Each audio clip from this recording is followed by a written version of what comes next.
I'm going to be doing bifacing. Nothing fancy. I uploaded a video just a few minutes ago where I did the notching, some further thinning, and some refinement of the overall look of this Mukai point. So you'll see it all on video if you watch. I'm going to upload it in two 20-minute segments. I think the total video is like 45 minutes, but I'm going to break it up into two segments. So I'll do that after this live stream. I'll upload what I did with this Mukai point. But I just wanted to show you the result, okay, on this video. But yeah, I'm sneaking in the live stream. Jim Main is here. Hello, hello. Prairie Ghost Ken. Hey, hey. Yeah, I'm going to sneak this in. I went to bed last night and I said, man, I need to do a lot more bifacing than I already have. I've got some bifaces. Let's see. Where are my new ones? I did these Knife River Flint new bifaces yesterday. That one came out pretty good. But I need to make some more. Steady Designs, hello. George Winstead. Yeah, so I made these yesterday, before the live stream yesterday. And I just went right to bed afterwards. Almost right to bed. I did watch some videos. Anyway, I've got a bunch more Knife River Flint. I've got some Mukite, and I need to nap that piece of Texas chert. Yeah, this one is probably the first one, yeah. Let's do that first. Or test it out. If it's going to be too tough, I won't do it. Saturday Live. What in the wide world of Jack Crafty is going on here, says Alan. Yeah, I'm sneaking it in. I want to try to get used to the format. It's not that easy to do live streams from this view. But it looks pretty clear. Yeah. The other videos, I just did two videos. Well, I made one video that I'm going to break up into two parts. Just previous to this, just now. So I'll upload those two parts after this live stream is over. Yeah. All right. I refined that Mukai point. This is what that Mukai point looks like now. Okay, for those who are joining. W.R. King, hello. Tommy Taylor, hello. All right, so let's get this show on the road. I'm going to be using this larger bopper first.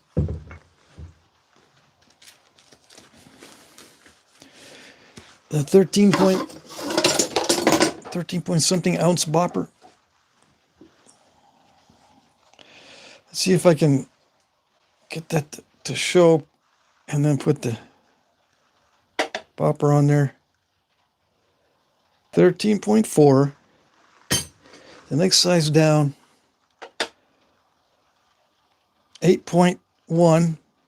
These are solid head copper boppers, not lead filled. I'll be using these two primarily for these reductions. All right, this is a large piece of Texas chert, Central Texas. It's raw and it's not nice. No, it's not cooperative. I'm gonna make it cooperate, and it's gonna look cooperative, but it's not cooperative. Okay. Bopper 1, I hardly know her. I'm having flashbacks of bopper weights. Yeah, everyone asks me if I don't put the bopper weight in there, I get the question. If I don't put the weights in. If I do put the weights in, no one asks the questions. And I don't know if it's because I answered them or because it's just my luck that they didn't answer it anyway. I mean, they didn't ask it anyway. Let me see. So the big... Yeah, there's always a new person watching. So it doesn't go to waste if I duplicate either what I say or what I measure or what I do. Because there's always someone that says, hey, I've never seen that before. And I'm so glad that's the first time you ever put the bopper weights in the video. Yeah, There's always somebody, he finally put the bopper weight in the video. Or he finally measured the whole thing before he started. Or he's finally going to do some direct percussion instead of indirect. Yeah, finally. So, yeah. That's the beauty of repetition with these videos. There's always somebody that gains information, even though I've said it and done it a million times. Ross Wellman, Thursday, Friday, Saturday, and WTF. You go, boy. All right. Yeah. Mm-hmm. All right. I'm trying. I'm not going to do the play-by-play and strike-by-strike, because this is not that easy. And if I try to start to explain it, it's going to be even harder. This is kind of crushy material, and I think it's going to be snap and half-ish. Yes or no? Maybe not.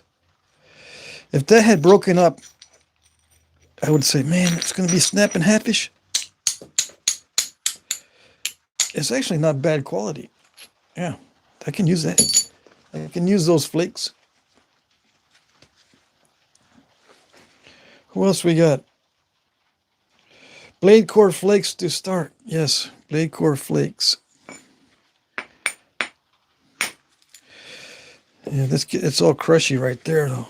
I think it might have been my fault, because I didn't hit hard enough.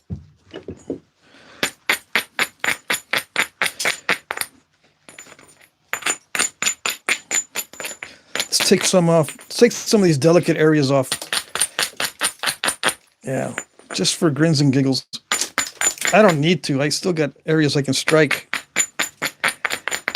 Let's just see. Let's just see. Get rid of that. That's bugging me. Yeah. There it is.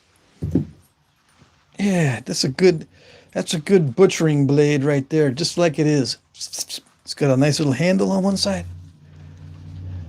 Yeah, super thin blade. Am I going to butcher something?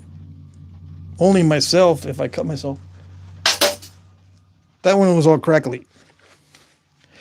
So yeah, I got rid of that crackly area. I got rid of this over here. Kind of unintentionally. I didn't think it was going to go in that direction.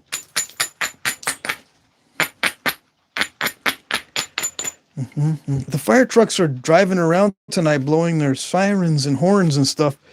I don't know if it's Fireman's Day. Saturday night, Fireman's Day, Fireman's Night. You probably can't hear them now because I waited until the sirens died down. I never know what's going on locally. They always do these local things. Oh, that's another good butchering blade. Super nice.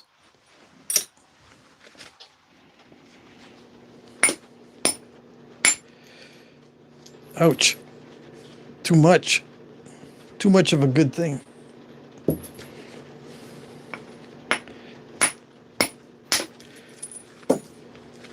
This is kind of waxy. It's more waxy than I expected. Yeah. It's not bad. It's not bad. It looks like it's good stuff. As long as it doesn't have cracks in it, I think I can do something. I can do something with it. Yeah.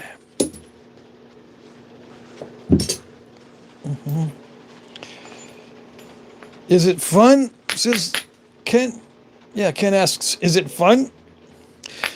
Well, it is when it's easy. When it starts getting difficult, it's not fun any longer. When it gets to the sweat stage is when all the fun just leaves the room. Yeah. So the fun doesn't want to be around for the sweat stage. It goes, I'm out of here. Right now, it's still here. Unless I discover a nasty spot, then it says, yeah, I've had enough, guys. I'm out of here. If there's a nasty spot in the stone, the fun does not stick around. Yeah, it's very finicky.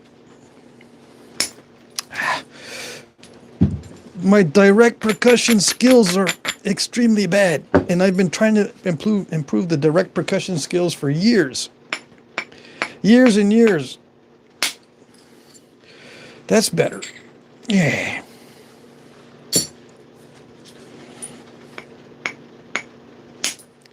Maybe I gotta knock on that door for those flakes to come off right. Just knock on it. 1, 2, 3, 4, 5. And I can get flakes like that. Yeah, like that. I can't use that for anything except maybe butchering, but it's still a cool flake. Patrick has to be having fun. Channel News says live stream every day. Does it? I don't know that the Channel News says live stream every day. I have not made a Channel News video lately. Is that a hint? Hint, hint? Okay, ready? 1, 2, 3, 4, 5. No. 1, 2, 3, 4, 5, 6. Yeah, like that. Maybe I do have to knock on that door 5 times. Sweetness. Yeah. Let's get rid of this. Let's get rid of this cortex. It's bugging me. Yeah, like that. And like that.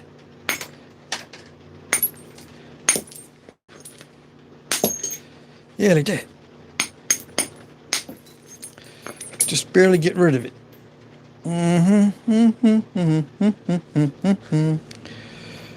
Yeah, I don't see any nasty spots. The fun is still here in the room. Yep, still hanging around. I'll let you know when it leaves. Yeah.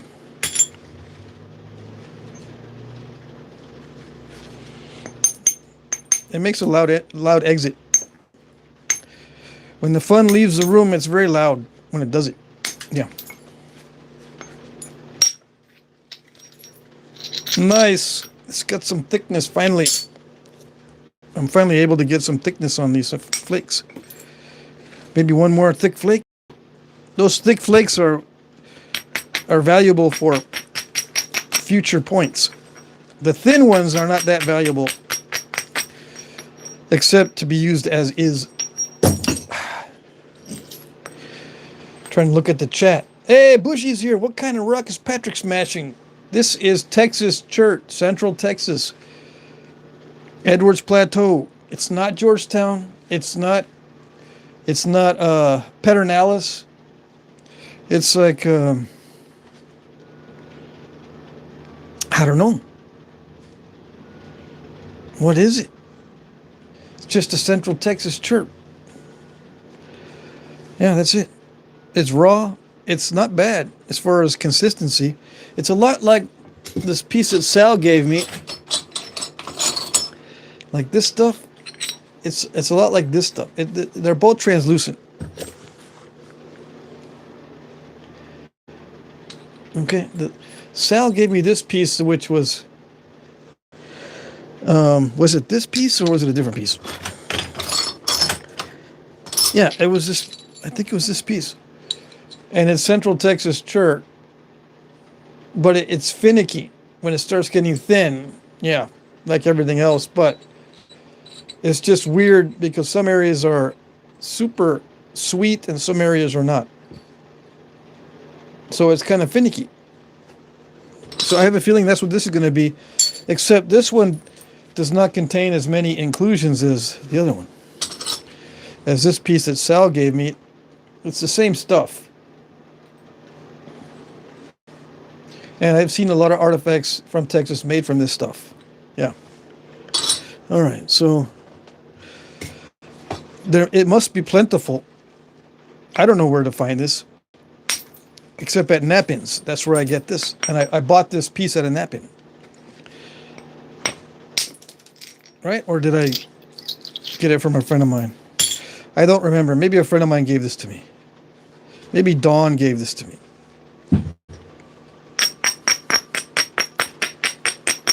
All right, so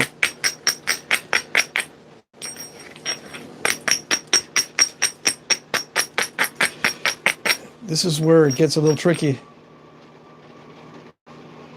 Let's see.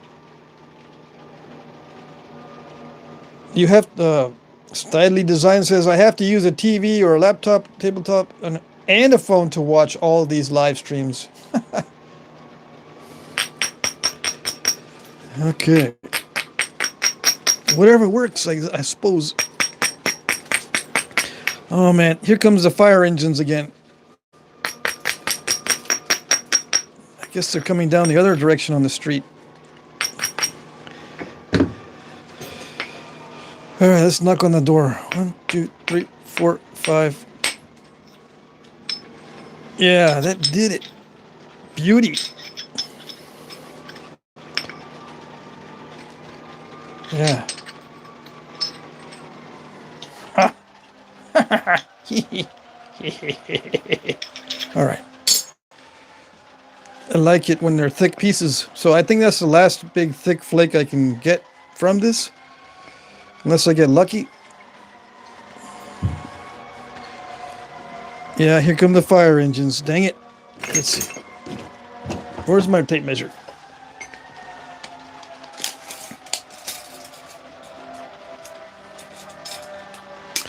It's 7 inches now.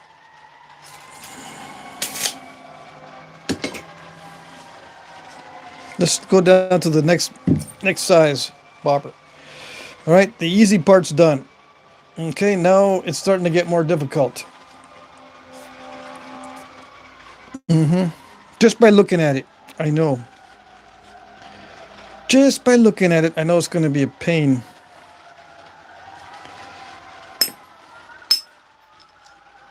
And I'm just going to get a bunch of crud flakes that are not really good for anything.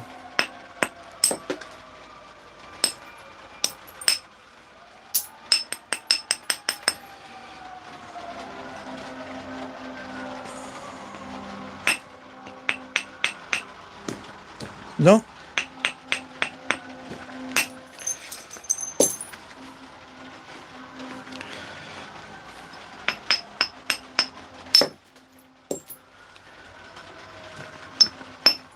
Come on.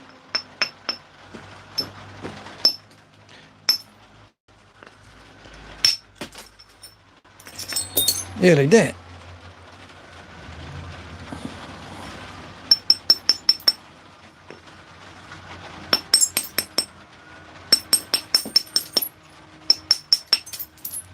See, these little flakes are just crud flakes. But they're vital to preserving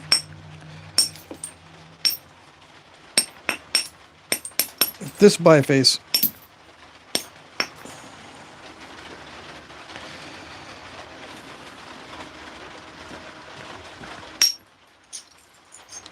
Nice.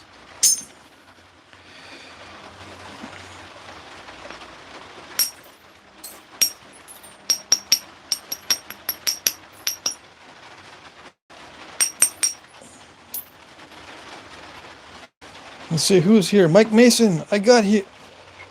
Let's see. It got hot today. Dang it, 80 degrees?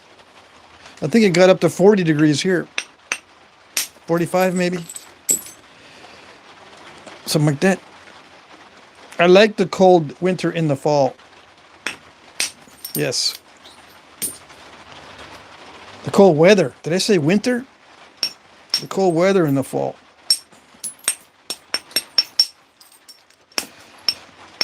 I don't like it when fall is just an extension of summer. No.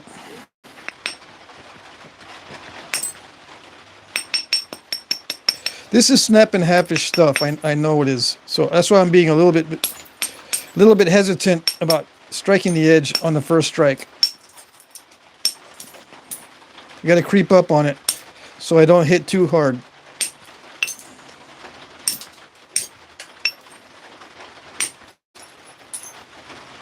It's a little bit crushy too.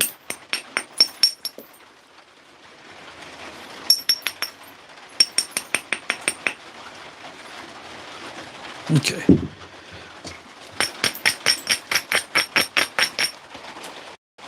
Let's see. John Keck, you and Gulf Coast are napping at the same time on live stream. Y'all have to make me choose. Uh-oh. Well, we'll see.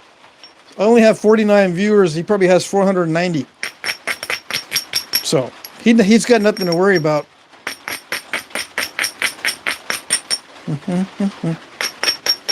He usually gets 10 times more views than I do.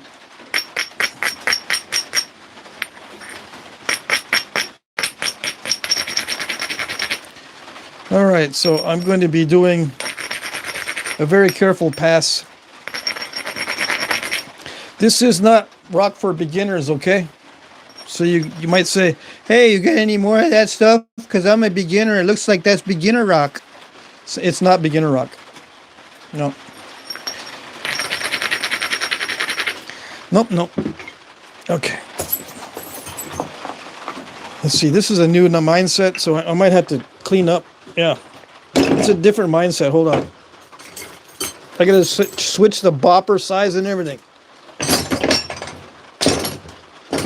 Hold on. There we go.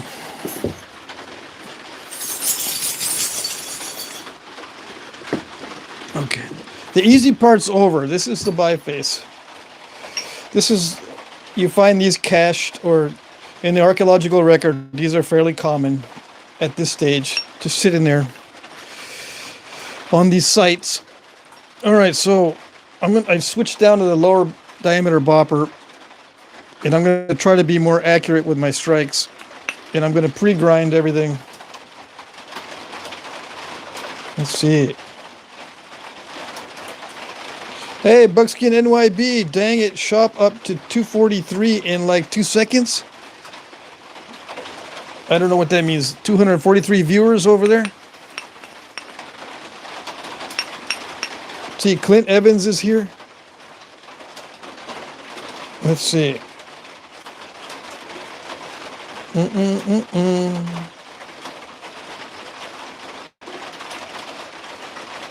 All right, so let's see.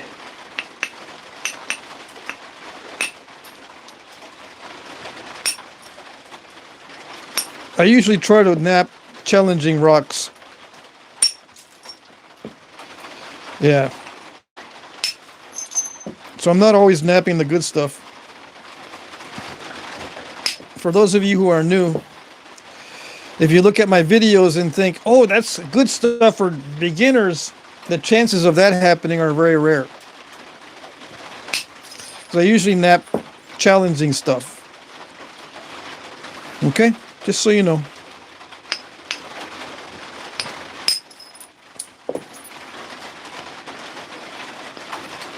And you might think, this looks like it naps so easily.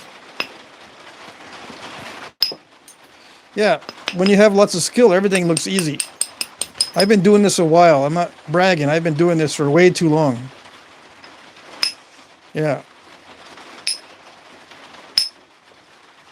Sometimes I don't want to do it no more. That's how long I've been doing it.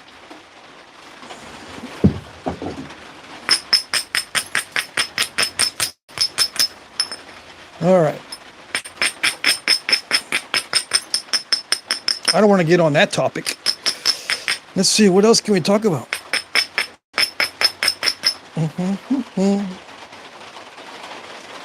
Let's see. Isadora is here. Hope you are having a good night. Oh, yes. So far, so good.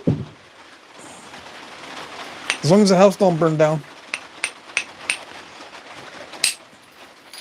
Oh, yes. That was good. I like it. I can use this for arrowhead. It's not a crud flake. Yay. A lot of this stuff is crud flakes. Like these are, you know, you can't use them for much. They're really thin. They're just butchering tools. I mean, you can haft them as arrowheads, yeah, but they just snap easily. They're not durable.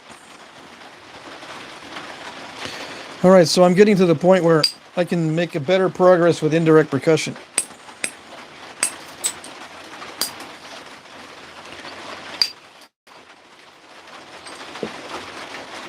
Right, right. But direct percussion is a little bit faster. I like fast and efficient. As long as the accuracy is good, the direct percussion is a little more efficient. But if the accuracy is not good, like my accuracy is not that good, I can increase my efficiency with the indirect percussion. But let me thin down the ends a little bit more.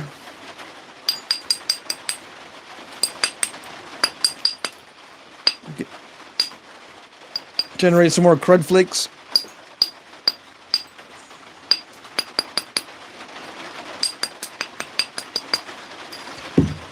I'm getting ready to take a few major removals here. Let's see.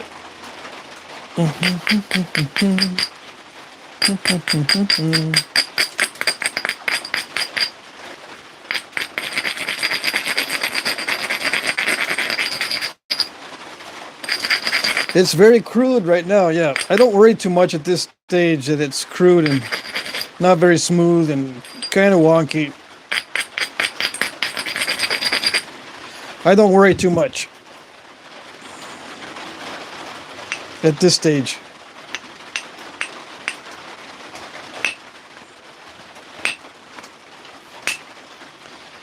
Yeah, like that.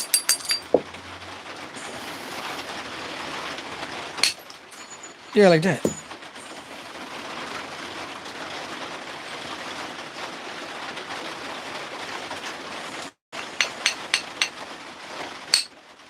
Yeah, like that.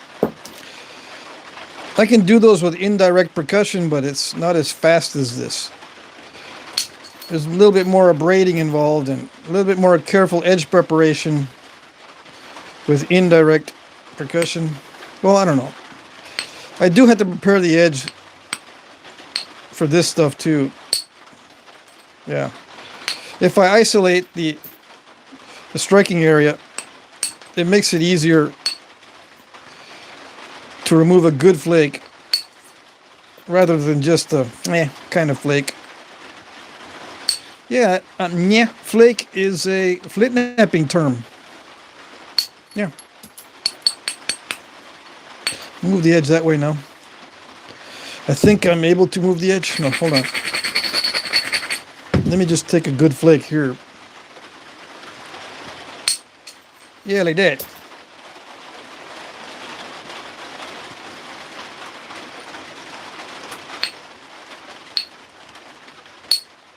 Yep.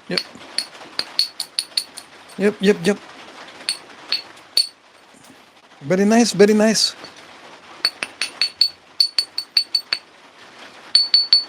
Very, very nice tone.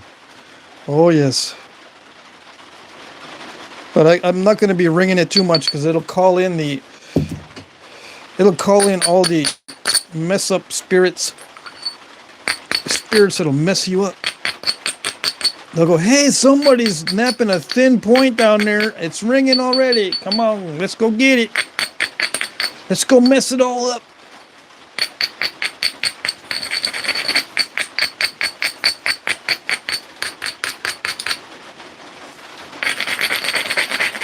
Okay, that's it for my boppers. I'm gonna go to indirect percussion now. Yeah. All right.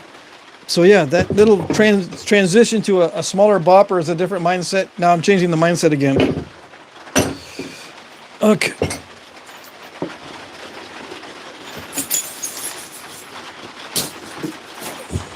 See, I just refined it a little bit. Now I just gotta abrade it more. Abuse my abrader by hammerstoning it. Sometimes. Can you hear the rain? It's starting to rain right now.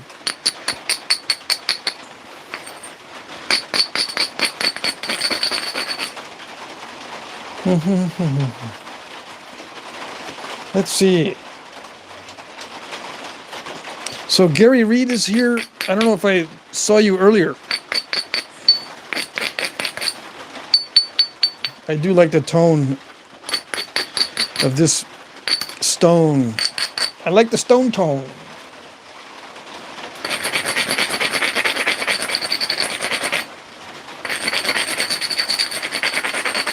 All right, let's see. This is one of the few large pieces I have, so I thought I'd do it on video. I've got that large piece of obsidian still sitting outside. Yeah, like that. Look how long these flakes run. That's a good sign. Yes, it is.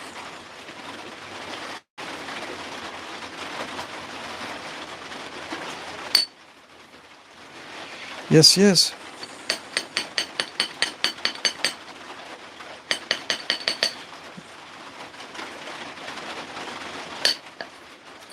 Did it do it? It almost did it.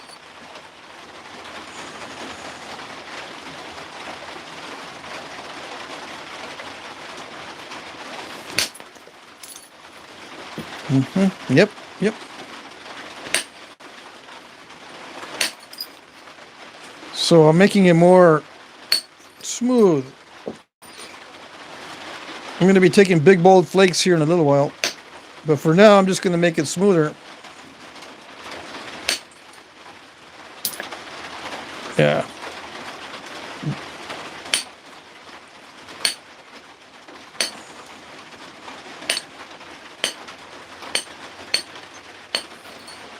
This is actually turning out to be much higher grade than I thought.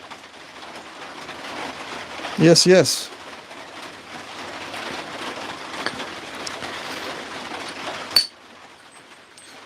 Yeah, it's much higher grade than I thought.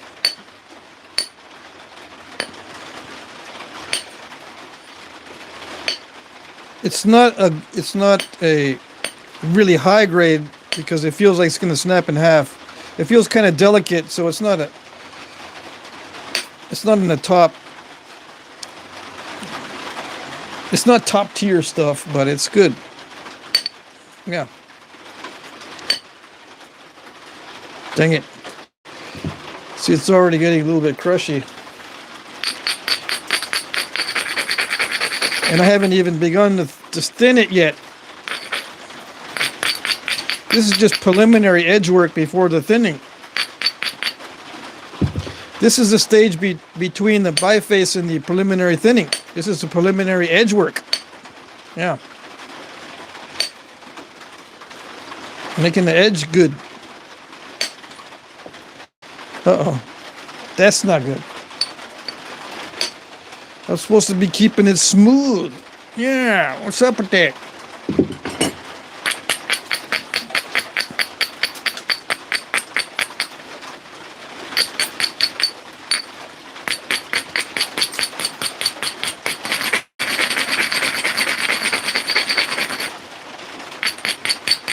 Why don't I make a Sweetwater biface that's nice and wide?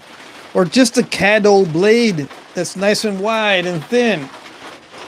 This is not a good material for that type of blade because this feels delicate. Type of wide, thin blades, that type of blade requires a very strong material and not a delicate material like this. Yeah. It's relatively delicate. I can get a good blade, but not one of those really wide and thin Caddo blades. I don't think. We'll see. If this is not divey material, if it doesn't dive in a lot, then I might be able to keep it wide.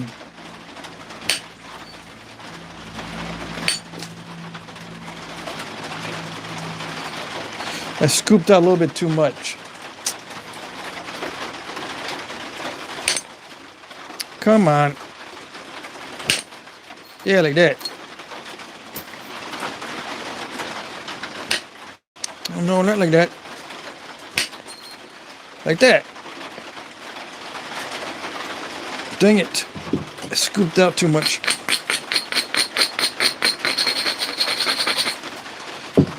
It's starting to curve a little bit.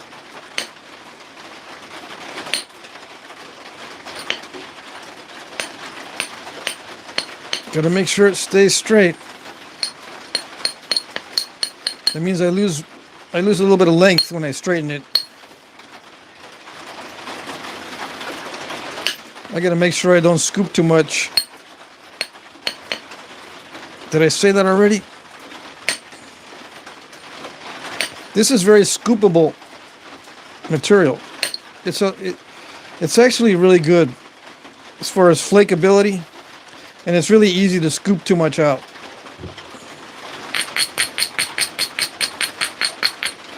It is waxy. This one is waxy. This is not like that Mookite. That Mookite was dry and kind of rough. This is not dry at all. This is waxy.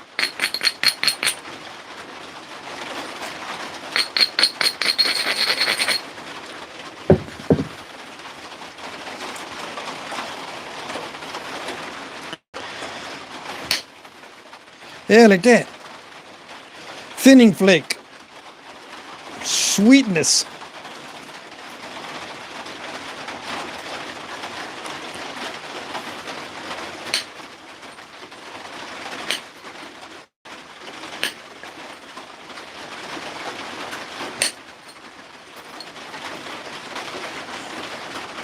Come on. No step fractures. It's got little inclusion areas that are going to make it lumpy. Dang it. That's not good. Yeah. It's not good. I'm not going to be able to keep it wide. If those flakes, that might have just been my mistake, but if those flakes keep doing that, I'm not going to be able to keep it wide.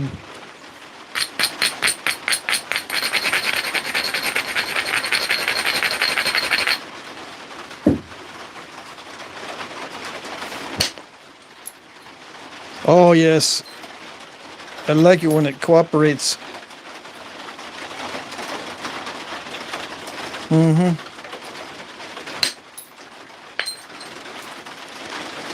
Yep, I do like it when it cooperates.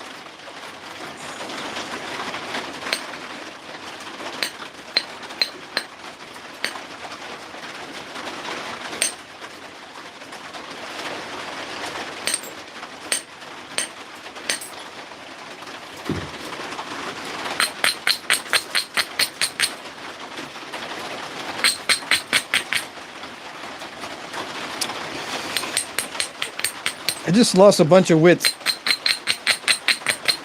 because that, even though that flake cooperated, I ended up smashing the edge. So trying for big long flakes is probably going to be a diminishing returns type of endeavor. Yeah. Let's see. Oh, that wasn't too bad. I don't know. I still don't know. The verdict is still out. Yeah, like that. Cool. All right. Yeah, like that.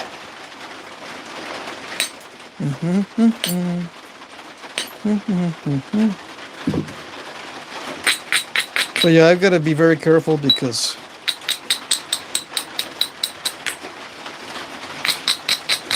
I've napped this material before.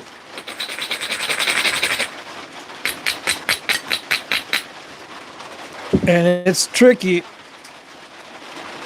And I'm not just saying that for drama. It is tricky.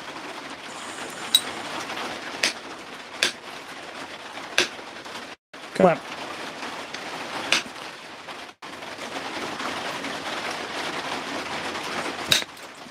Did it do it? No, it didn't do it.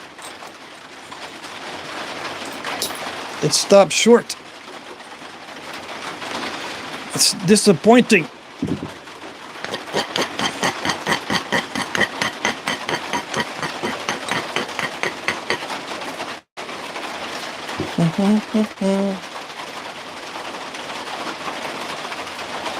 Yeah.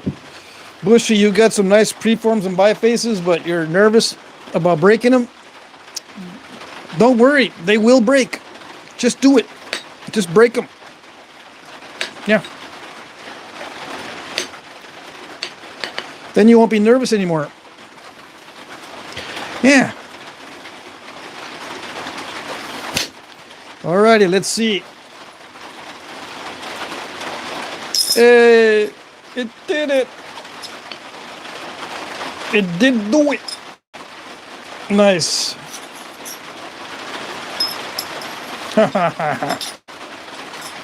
See? All is not lost. Yeah. I like it. Okay, just keep doing that. Just keep doing it. I'm talking to the rock because it's not me. It's up to the rock whether it wants to do it or not. Yeah. I can force it up to a point. After that, it's all the rock's fault.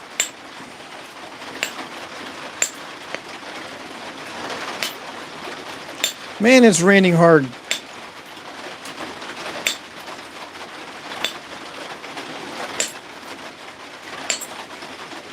I hope I don't have anything outside.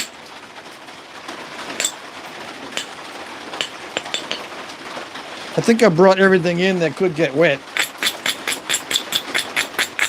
That matters.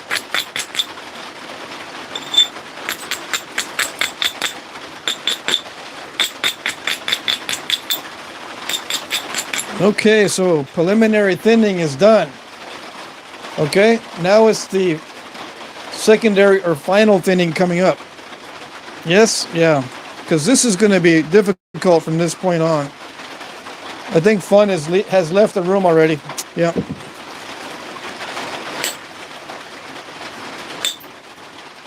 The fun has left the room.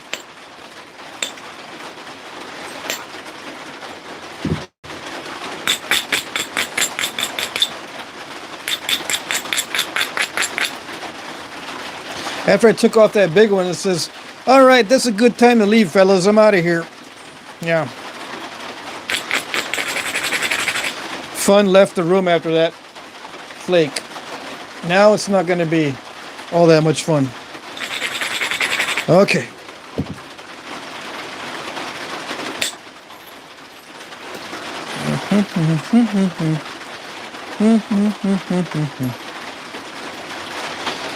Alrighty. There's a lot of grinding and fussing in my future.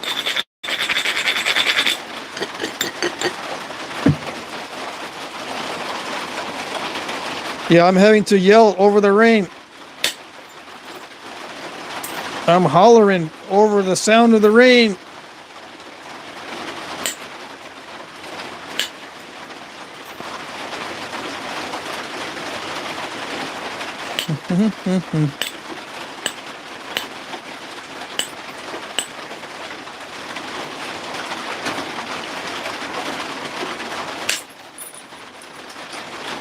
Ooh, I can see it's gonna, once it starts getting real thin, it's gonna start crackling on the edges.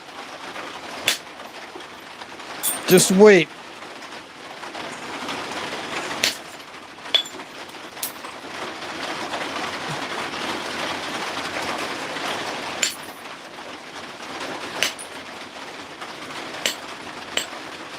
So I'm just setting it up for the next series of thinning flakes. Hey, Marty, $4.99 super chat. Thank you, thank you. There you go. Don't be afraid of the super chat, guys. You know, don't dive into your Christmas money or anything. But yeah, super chats are cool. Some light bill money. Oh yeah, money for the light bill. And for my space heater bill.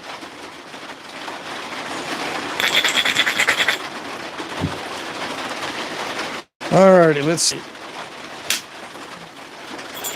Is it doing it? It's kind of doing it. Yeah, it's still doing it. Alright, sweet.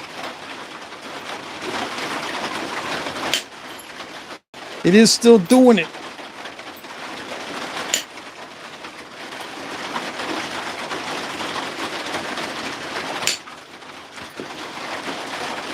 I still have good convexity, so the flakes have no excuse. What happened there? Crunched it.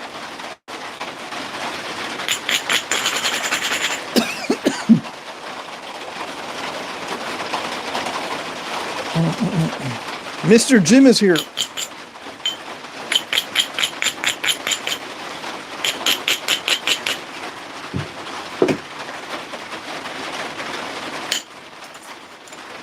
Yes, I like it. I do like it. Yes, I do. Thank you, sir. May I have another?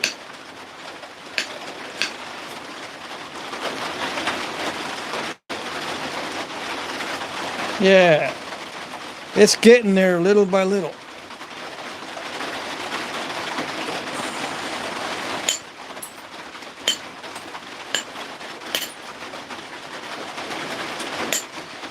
If you just joined us and you think this is fun, you missed the fun part.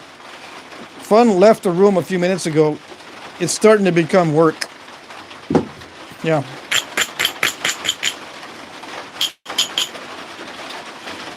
And the thing is, I can't whistle while I work because, one, it doesn't sound good on video, and number two, I can't whistle.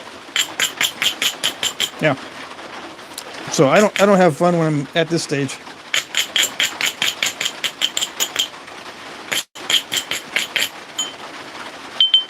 Oh, that's sweet.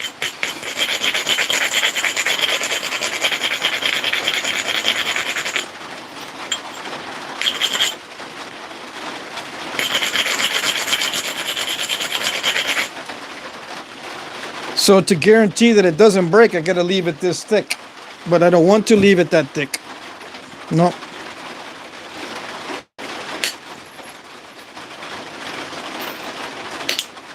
Oh, come on. I grinded it and everything. It's not supposed to crush.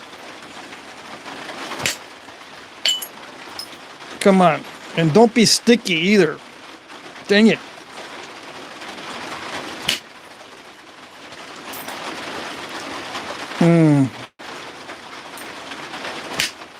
Yeah, like that. Why aren't you guys doing that?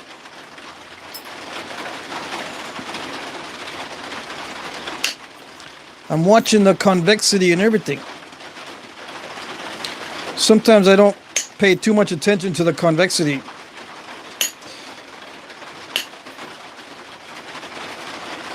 And I just live with what I get. But this time I'm trying to pay attention to the convexity a lot. Let's see. If I pay attention to the convexity too much, it starts to burn me out. So I'll probably set it aside and finish it later.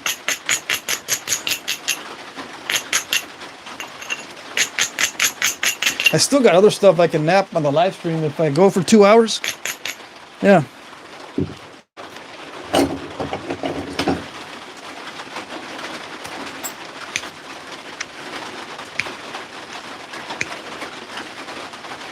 I think I might just stop here. Maybe a little more off the base.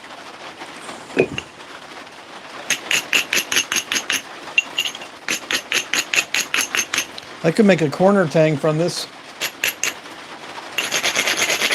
What do you think I should make from this? Guys, right? Help me out here. What should I make from this? Rather than just a leaf shape blade, I can make a corner tang or agate basin. I don't know. Gary Voss or Carrie, make a Danish dagger. Yeah, but that would make it way too narrow. I want to try to keep some of the width. But if everyone says Danish dagger, then yeah, I'll do one. But it'll only be a type 1 dagger. I'm not going to do no stitching. It's too thick. It's too thin for stitching. Miguel says, I found an amazing thick floor tile, Patrick. More mass to take off, but lovely practice. Awesome. Yeah, someone sent me a picture by email of some thick floor tile that they're now selling that I've never seen before. But I haven't been to Lowe's or Home Depot in a long time. I got to go down there and see. Yeah. I miss the hardware store. I don't know what's the matter with me. I usually try to go down there once a month, but I haven't been in a long time. Okay, it's starting to do its thing. Yes, it is. It's starting to assert its independence like a teenager. The rock is starting to assert its independence. It doesn't want to be napped. No. It says, I want to do my own thing, man.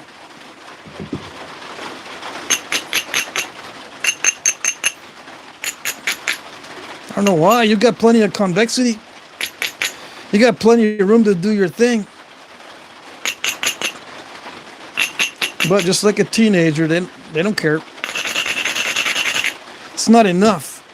It's not enough convexity. You know, it's not enough convexity.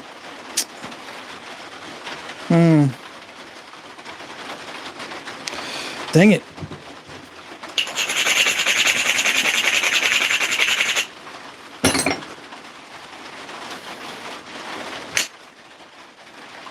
Almost.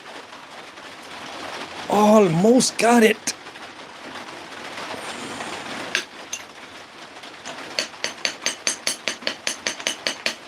I don't want to hit it too hard because that flake will dive in. I almost got it. I got a land bridge.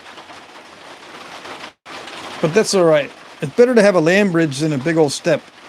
I think I can take that out. Yeah. Couple of good hits. Should be able to take that out. But I got to set it up. It wants a lot of convexity. Yeah.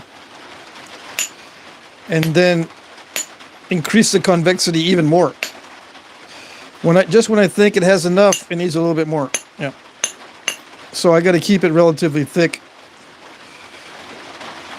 to stay out of trouble.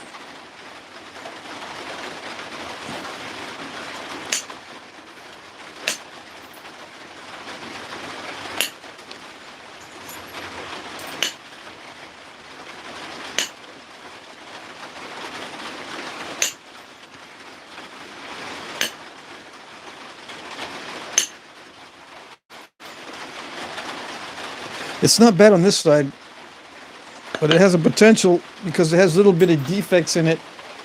These little pockets, they do affect the flaking. These little pockets of concrete, they do affect the flaking somewhat.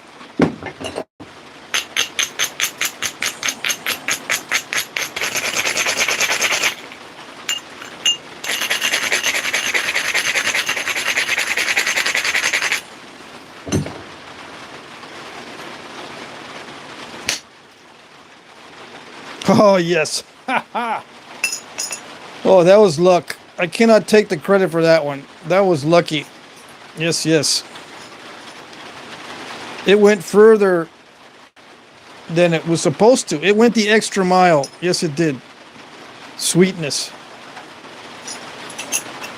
See that? I was expecting only to reach the back of that step fracture, but it went the extra mile and thinned down even more. Yeah. Dang it, that was nice.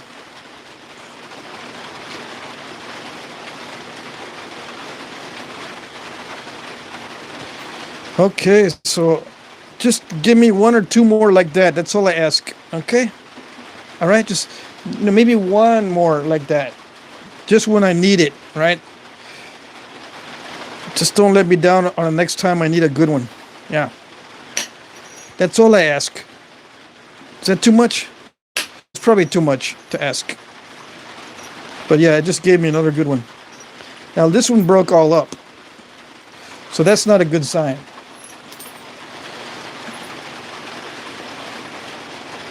Why is it not a good sign? Because if the flakes are starting to break up, that means that it's kind of snapping halfish.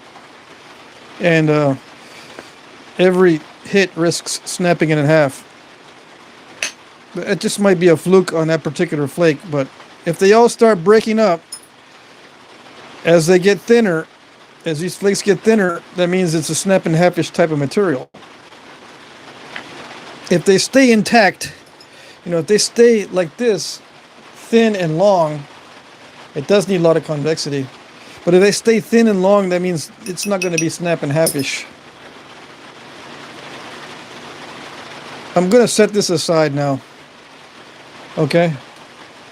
I'm not going to risk it on video. I still got a bunch of other stuff I can flip knap.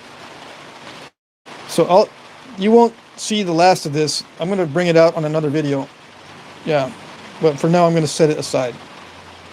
Okay, so that's what it looks like so far. Knife River Flint. Yes, I'll do that next. Okay, I'll do some Knife River Flint. Oh yeah, what is the measurement? It was 7 inches last time I measured it, right? Yeah. I lost a little bit on it. It's a little bit over 6.5. So I think I lost most of the length down here at the base. I don't know. I did lose some off the tip when it started to get curved. So I probably lost a 1/4 inch there, a 1/4 inch there. So, I lost about a 1/2 inch off. It used to be 7. Okay? Nice. I'm surprised that I got that. Yes, I am. Hey, let's do a triangular piece of Knife River. How's that?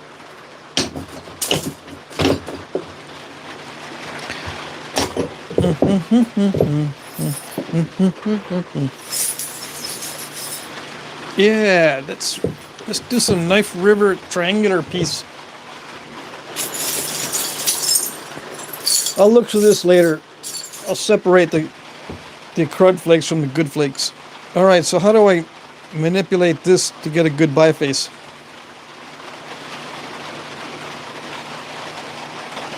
Ralph Snyder says the Knife River Flint Clovis. Dang it. You guys, I told you I don't like making the Clovises no more. Let's see. I still might do it, but I don't know.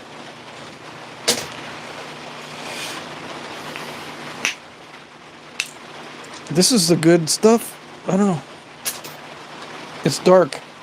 So I like working the darker stuff.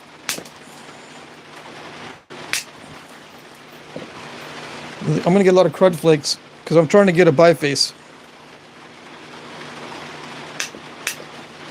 Okay. Let me see.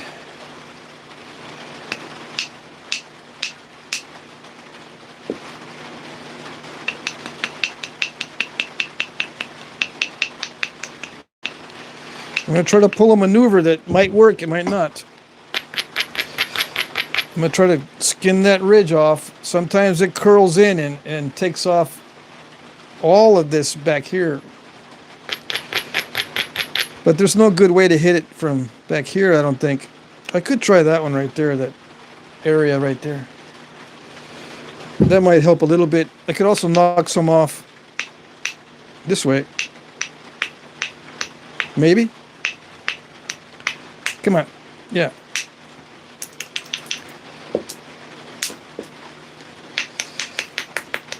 Make it a little easier for that flake to travel without taking the whole back end off. Come on. It's sticky. All right, so I'm not going to push my luck on this. I'm going to hit it from the front here. This is a smaller bopper. Yeah, like that. See? See, that's not so bad. That's not so bad. That's okay. Yeah, it's a good one. Yeah. It looks like a actual fish mouth. Mm-hmm. Yeah. So, let's see. Can I do that again? Let's do that again. I don't know.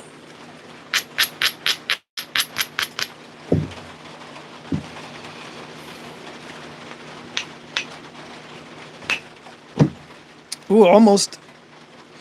That's a sweet little flake. But no, I didn't hit it with enough accuracy. I missed that spot that I was supposed to hit it.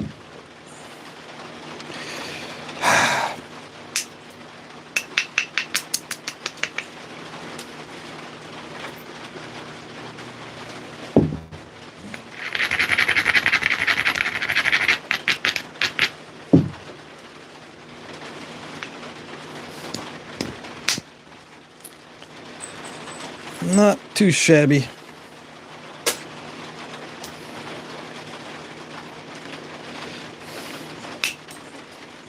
I don't know. Come on, sticky.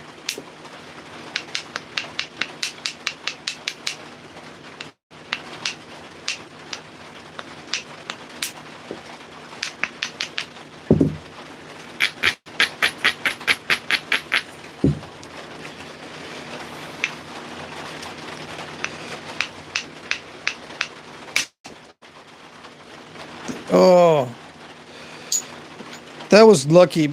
It could have been a lot worse. Okay, so now I do have two good pieces. That wasn't supposed to go that direction. That was supposed to go this direction. But I'll take it. Yes, it just took off some length, but it's okay because I can still use the entire length on this one. It's relatively flat. So yeah, luckily that worked out. I can use that. Because sometimes it doesn't have a flake that long. When I do that, it'll curl under and make this one real short. But this time it worked.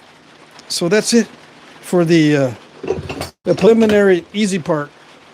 Now I got to go to that's the easy, this is the easy bifacing part. Now I got to go to the preliminary thinning. Okay. Who else we got here? Josh. Oh, Jidosh? How do you pronounce her name? Jidosh? That one was nice. Gave you an extra tool hidden in that flake for sure. Oh, yes. Lucky. That was lucky. Lucky it didn't mess it up.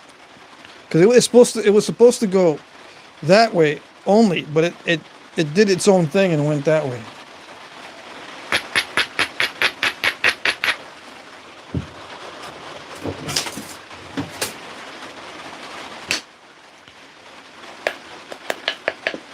Yeah, like that.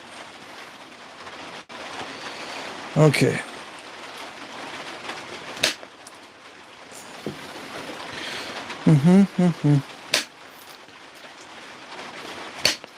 This is going to go kind of fast, okay? I don't want to spend too much time on this one.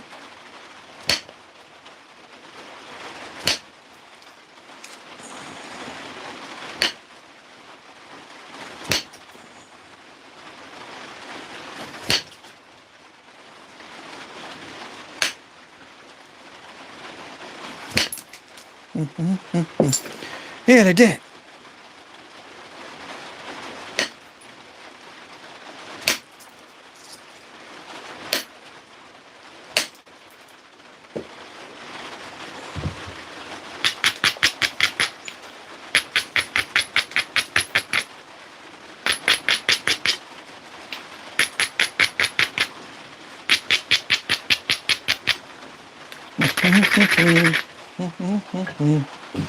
Carrie says, I have a museum close close by where I can access their point collection for a comparison.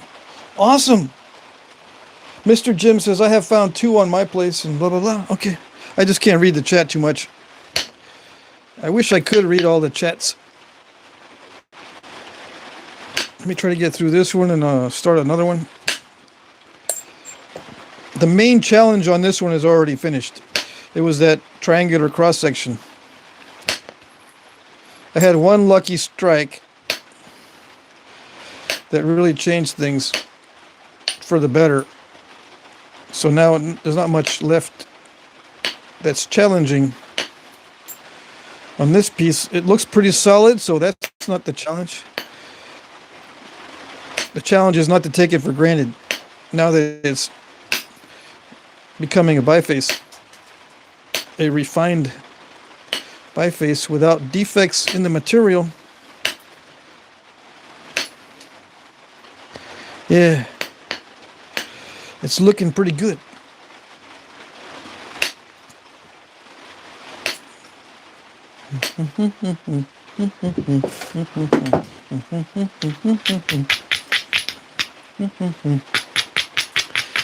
Yeah, that's good. Like that, yeah.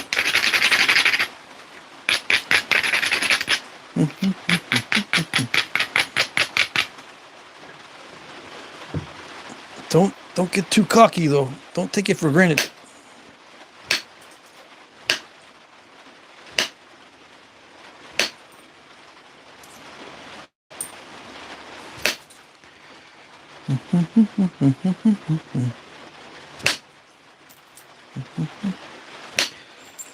Yeah.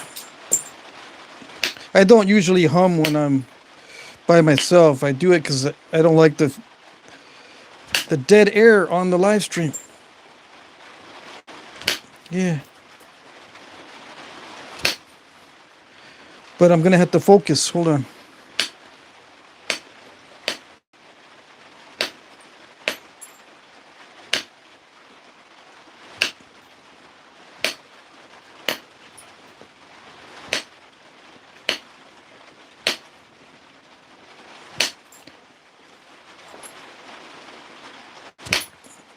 Go into that zone where there's no talking and no interruptions.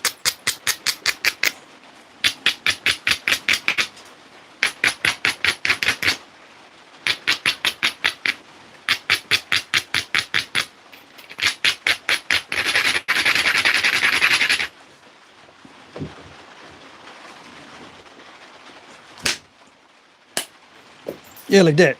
Okay. Can you see? You see how that worked? Did you miss it? Hopefully you didn't miss it.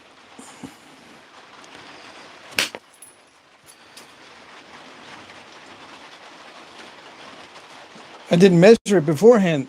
I missed it because I didn't measure it. Let's see what this is. This is Knife River Flint, but let me measure it. This one is 4 inches, almost on the right on the money. The longest portion. All right, so this is not a. It doesn't look as dark as the other one. No, it's lighter in color. See the difference? It's still Knife River Flint, but there's a big difference.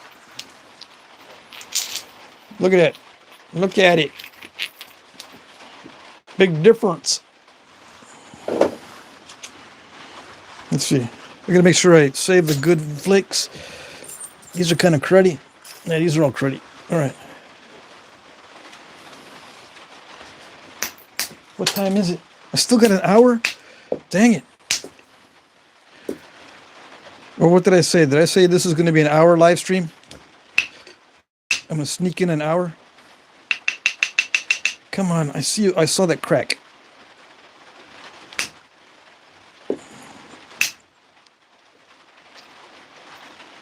That made me nervous.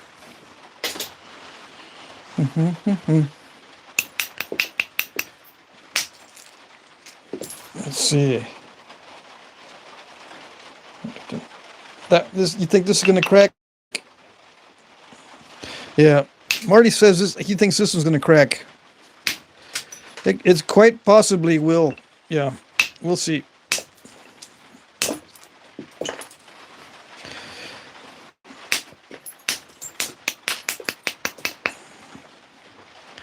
It doesn't look too bad.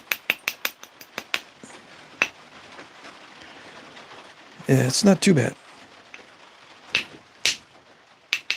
It's just sticky. These flakes are sticky.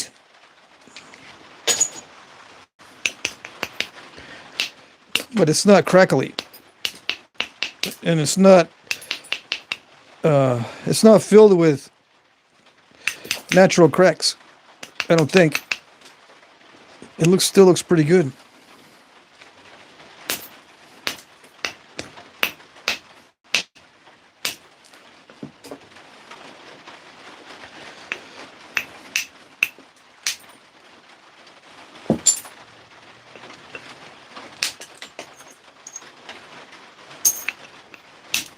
Interesting.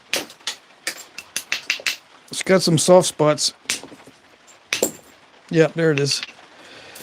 Soft spot right in there. Yep.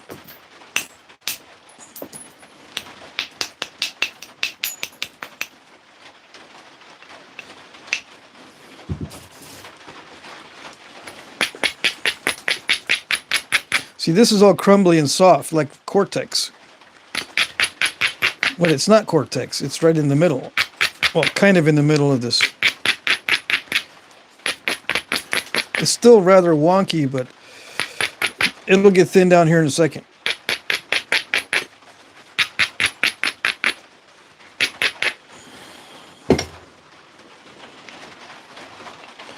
All right, let's see. No, not like that. Like accuracy. Non-existent.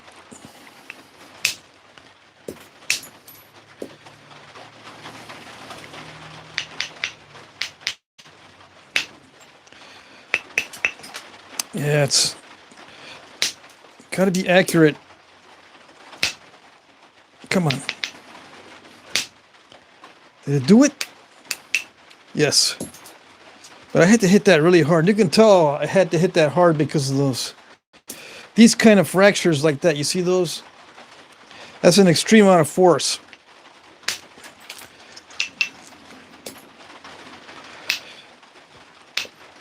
Come on. Yeah, like that.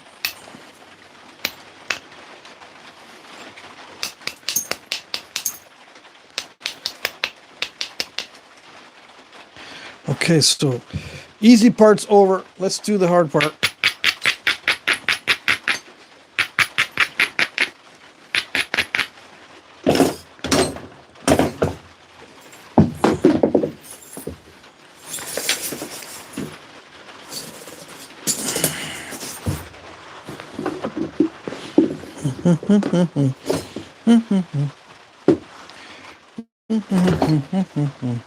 Nope, it's not abraded enough yet.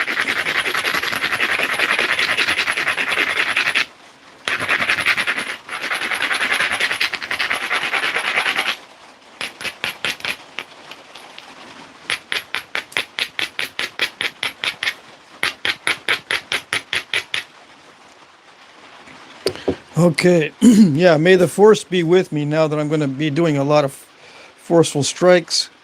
May the force not mess me up.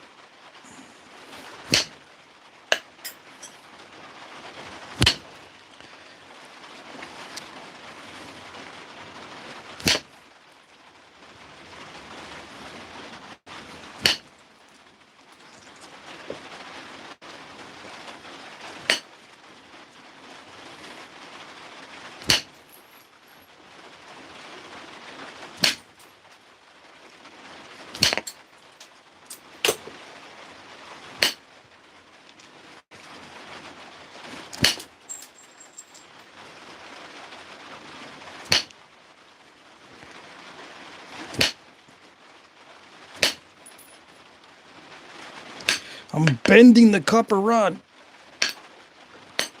This one's a tough piece.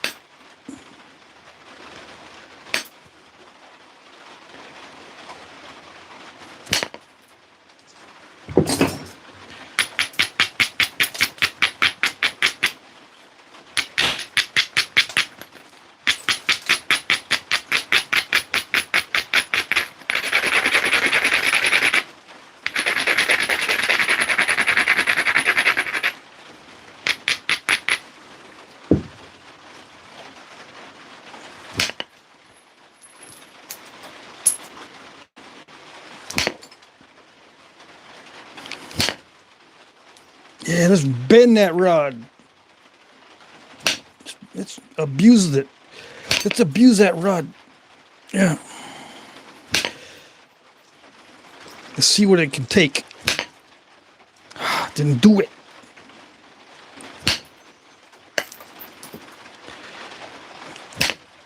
Maximum effort with minimal gains.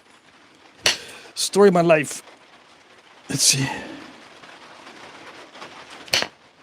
Come on.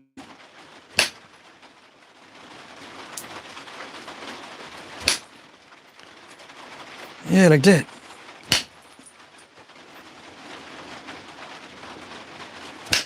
Yeah, like that.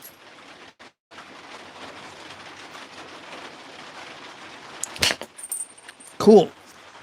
I could make a tiny Clovis out of this one. This one was tough as nails. I can make a tiny Clovis out of this one.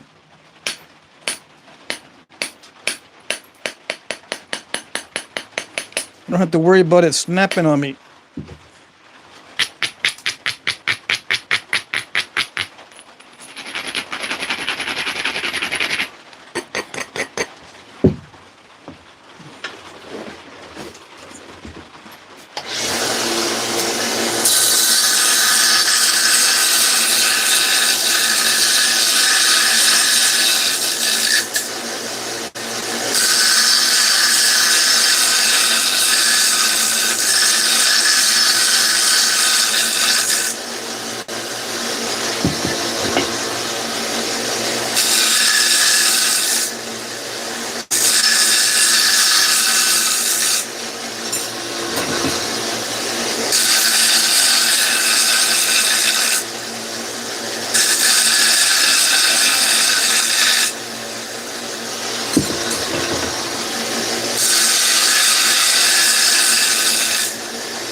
Okay.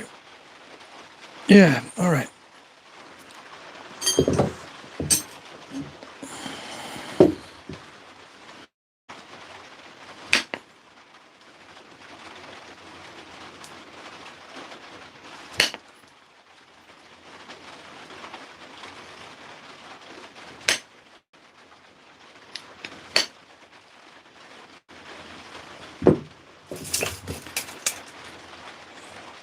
Three and 3/8.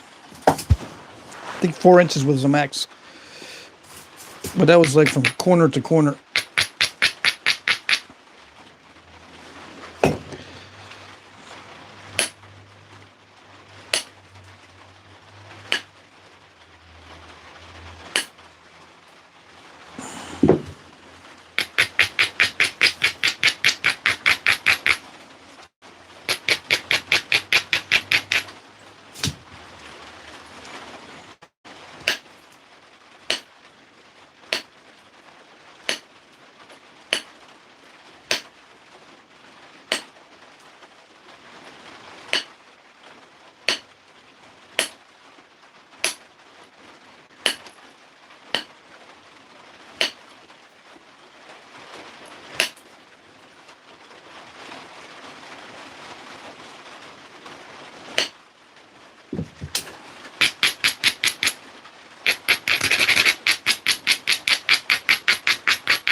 Okay, that's good enough. Yeah, it's a little bit difficult to knap, so the flutes are not going to run long because it's a tough material. I had plenty of convexity. Yeah. So I got into the zone because I didn't want to spend too much time explaining. So yeah, all I got to do now is shape it.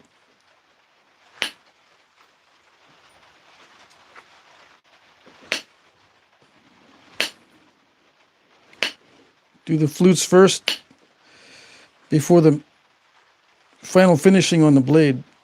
Yeah, that's the way a lot of Clovises were done. And it's not that great. It's just basal thinning. That's all it is. Sometimes the flutes look good, sometimes they don't. That's my excuse.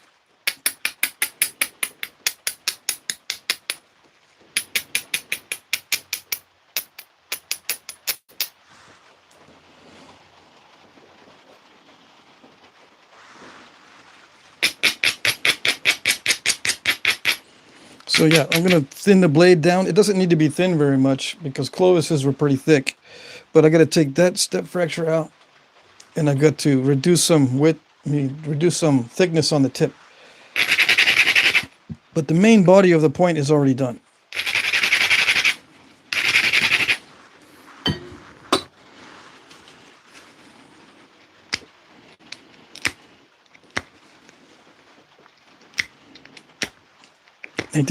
They did not have steel flake pickers back in the day, so that's cheating.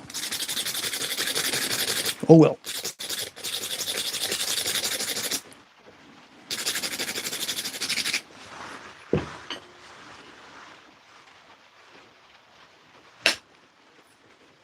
Yeah, like that.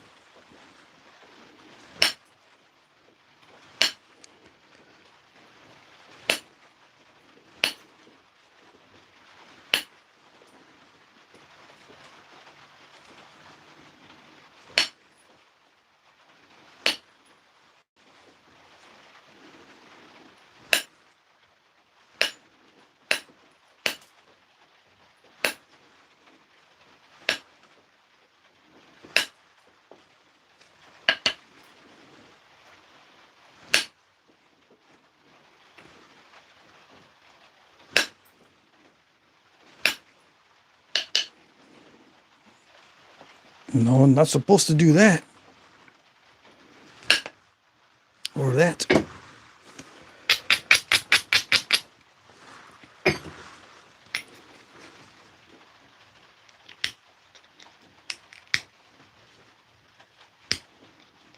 Sticky. There you go. All right, let's see.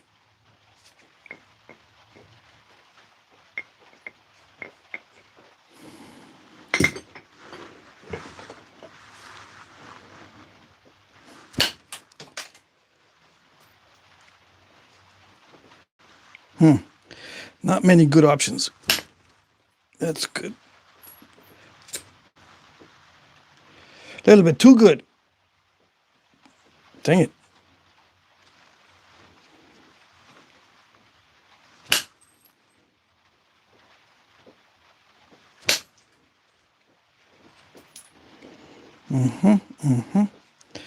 It's tough. The material wants to be really tough.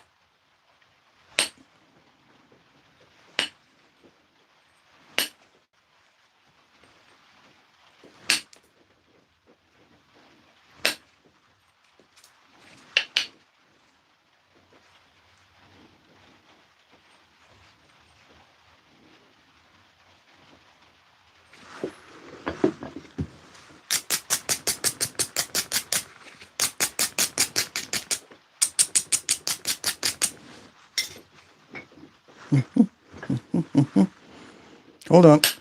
Let me just try to finish this up real quick. It's just going to be a simple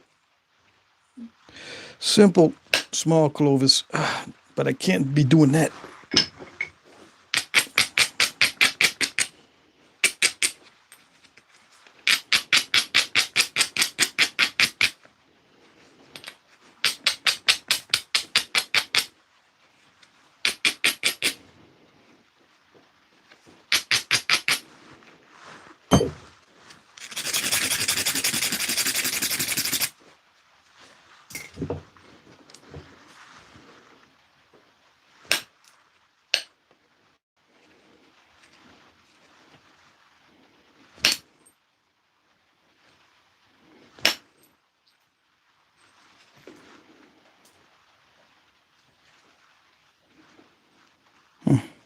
Okay. It's gonna be one of those days.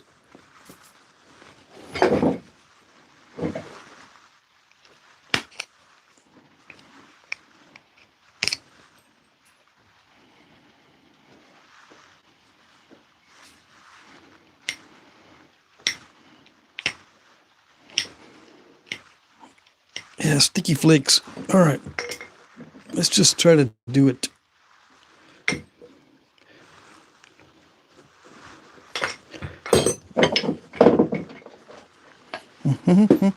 Sorry about the silence, guys. Someone said they'd like to see a Clovis, and I said, you know what? I'd like to see a Clovis too.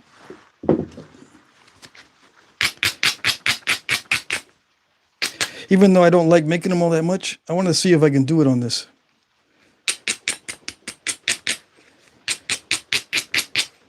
It's not that bad, but it has some areas where it's unpredictable. Come on. Yeah, like that. That's unpredictable. Come on.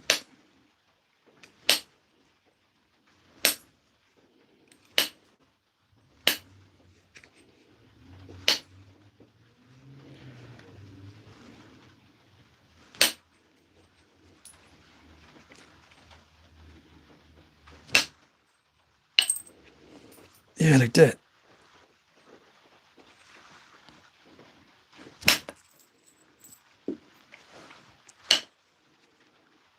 Okay.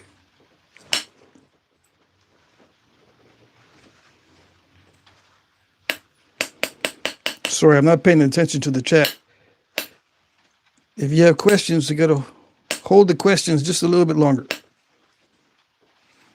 We're almost there.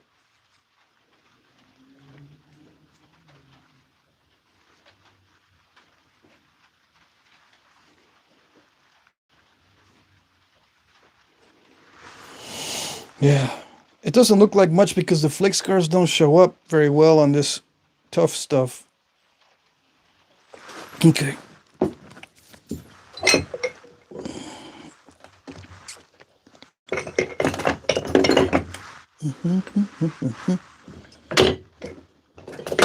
All right, what did I do with my stuff? So all that's left is the pressure flaking. Yeah, that's it. And once in a while, I'll take a flake off that seems like it would improve the look of the thing with percussion. But for now, it's going to be all pressure for a while. Let's see. It's almost 9:30. I still got plenty of time to do this and then work on some other stuff.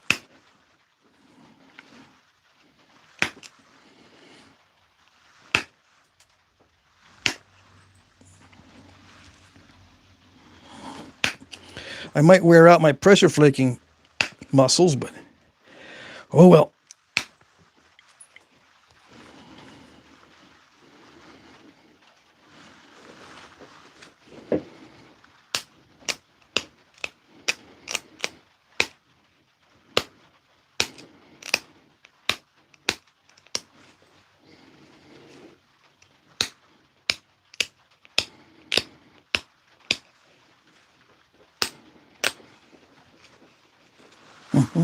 Let's see who else is here.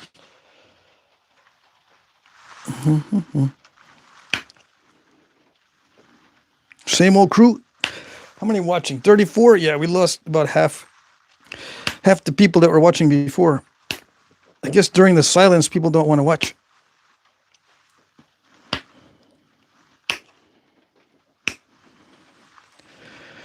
Yeah. Yeah, like that. There's an inclusion in there that looks like a step fracture, but it's not.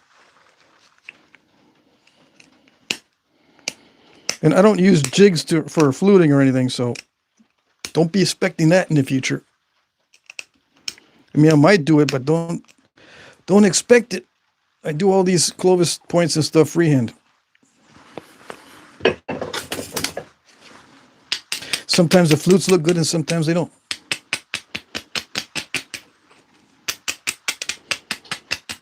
Just like on the artifacts.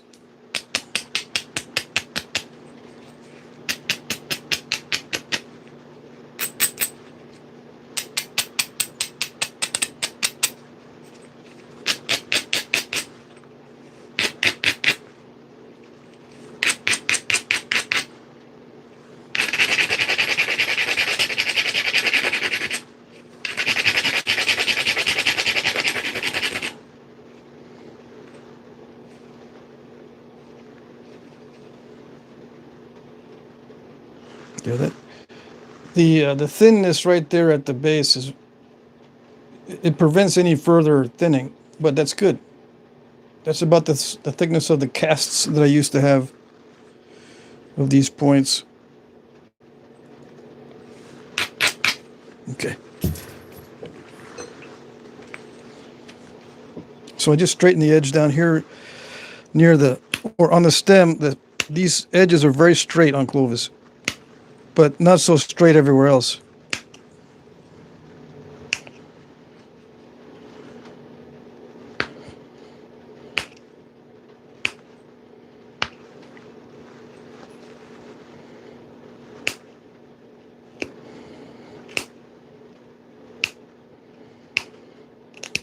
Yeah, and they picked these extensively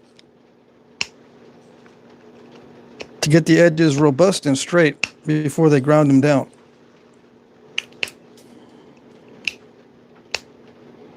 These edges were never really thin. These up to here sometimes were, but these edges on the stem were not thin.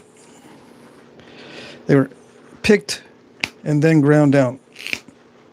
Sometimes you can see a series of flakes, like a parallel flake scar pattern sometimes.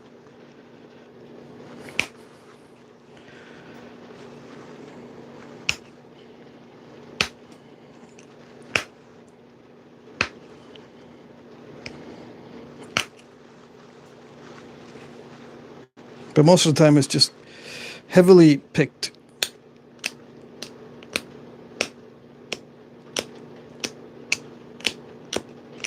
You know, a couple rounds or a couple passes at least of these little flakes to thicken up the edge there.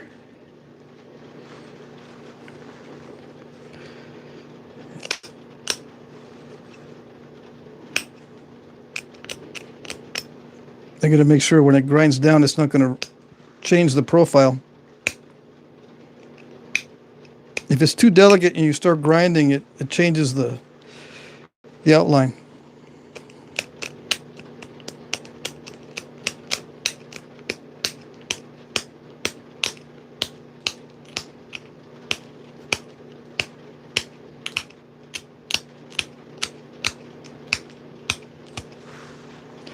Let's see.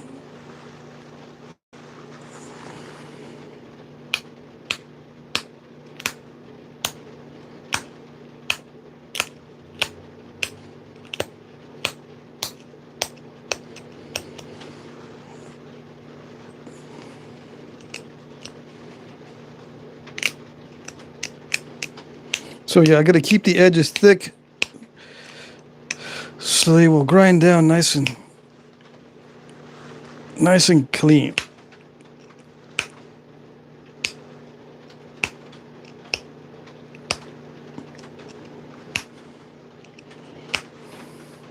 Without any sharp spots in between. Because if you don't get this just right, when you wrap it and wrap it tightly, those little spots in between these flakes or in between that are not dulled will cut the cordage. It's my opinion that these were wrapped really tightly. That's why they had to grind down the edge so much. And they used minimal amounts of glue. So they had to tighten them very tight with the wrapping. And yeah, sinew does shrink, but it helps when you tighten it in the beginning as well. Especially if your glue is not that good, or if you're hunting in cold weather and the glue snaps and crumbles in cold weather. It's not good. Most of the natural glues will snap and become extremely brittle in cold weather. So we're assuming that these points were used when the weather was colder. Not in all areas, but in many areas. You know, Clovis existed in South America, and there was places where it never got really cold. In those areas, they had these sides constricted more than the Clovis is up north. So I don't know.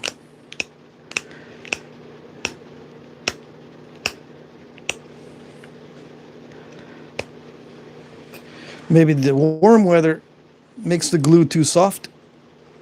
These look like they were designed for high risk impacts.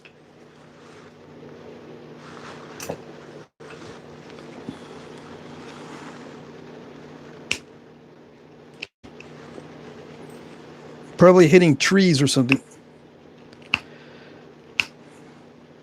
I think especially mastodons would be in the forests. One of the two, either mammoths or mastodons existed within forests.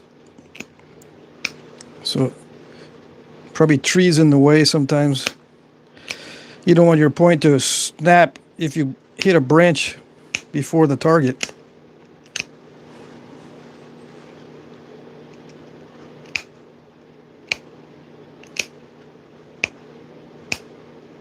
Come on.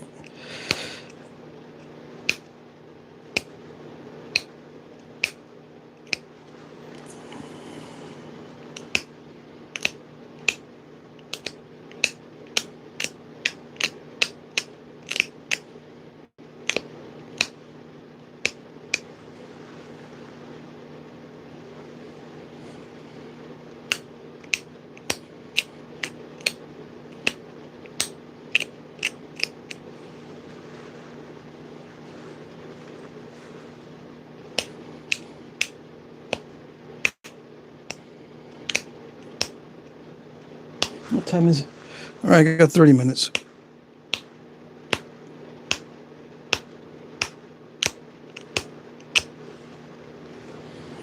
Okay.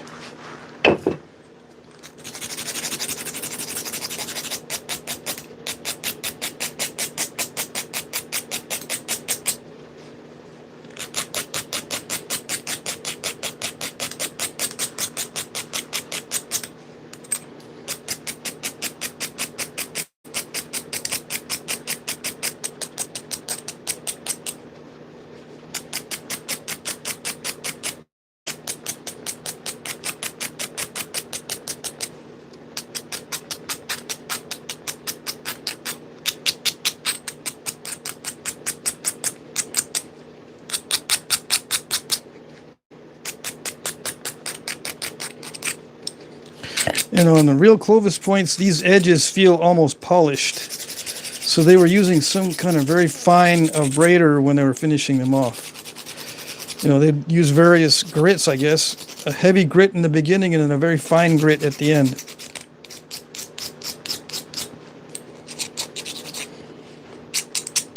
It almost feels polished, like I said, yeah. On the real ones. Okay. So I just need to sharpen the edges. And, you can see where the thinning flakes are. You just can't see the flake scars all that well on this tough stuff. And that big old excessive flake just overpowers the whole thing there. You can see a little bit of the thinning flake scars here. And for a larger flute, I would have to start with a larger preform. Okay. This was small to begin with, so I can't use that much force or I'll just snap the whole thing.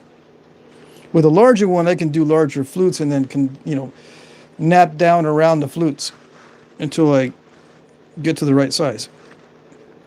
They were not that wide. All right, so let's see. I keep losing my pad. There it is.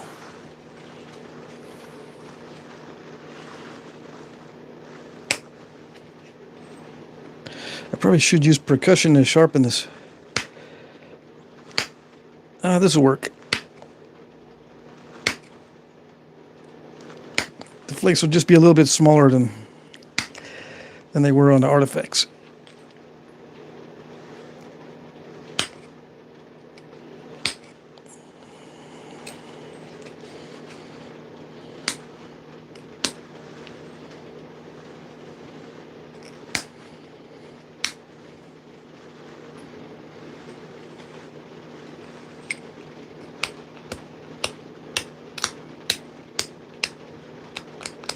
There is some crushing right there. That's what I thought.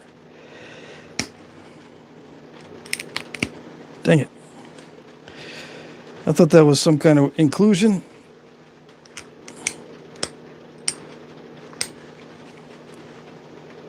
All right.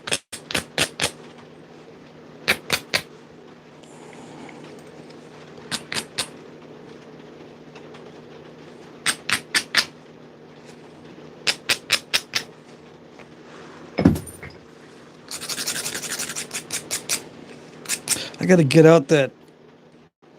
There's a step fracture right in there. I got to get that out.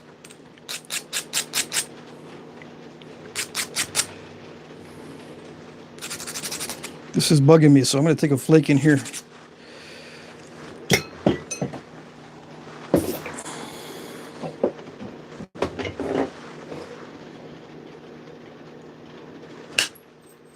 Yeah, like that.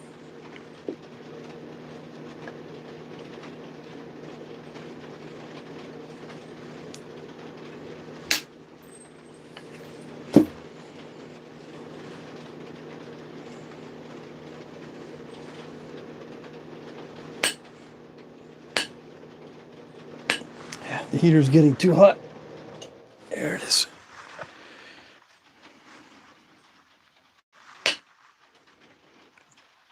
Maybe I'm just getting to the sweat stage.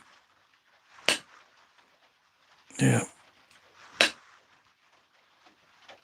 There's a step fracture right along the edge there. Not good. See, right in there. Sometimes I can blast through it, but not this time.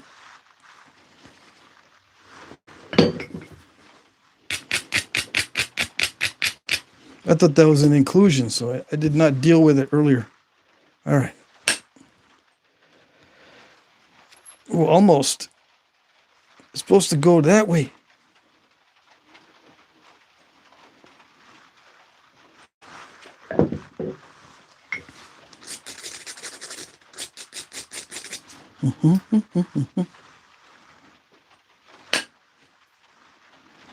Yeah.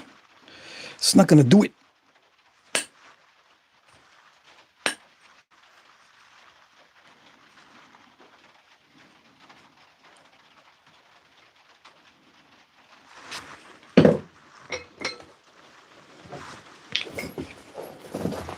Some people don't like to see struggles like this, and they'll switch the channel immediately.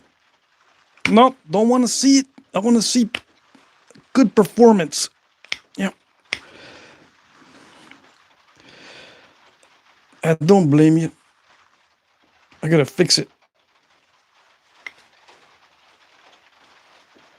Okay.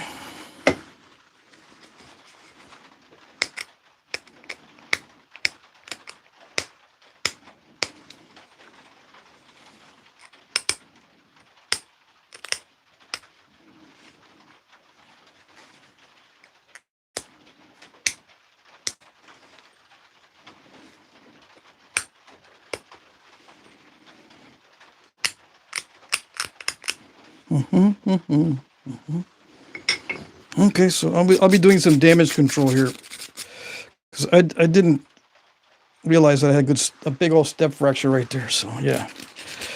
Oh well, it'll just look resharpened or something. I don't know.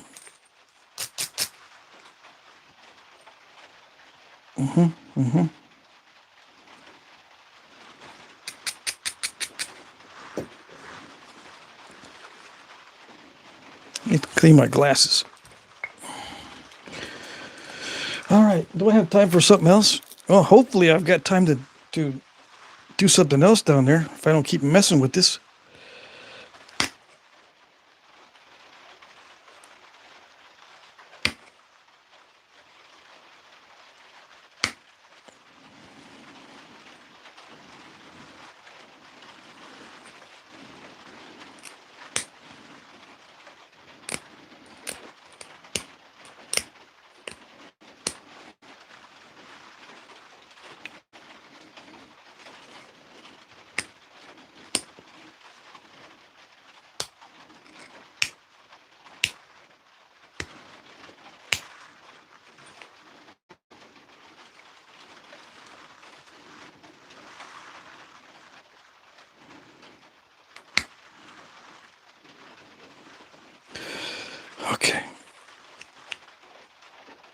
that sharp?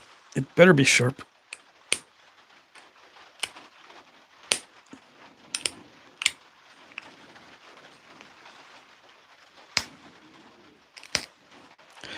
Okay. That's the way it's going to be, huh? It's going to get all crushy. All right.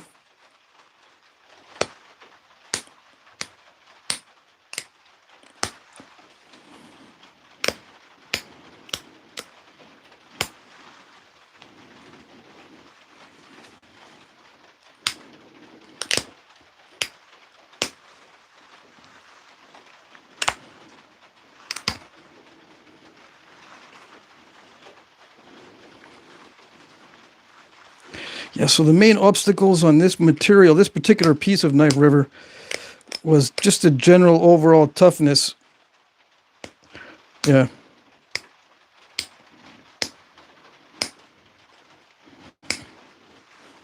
Trying to take long flakes is okay, but it takes its toll on the edge.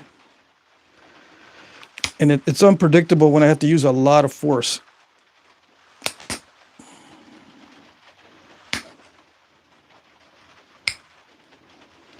And it is kind of crushy when I'm pressure flaking it. But not all the knife rivers like that.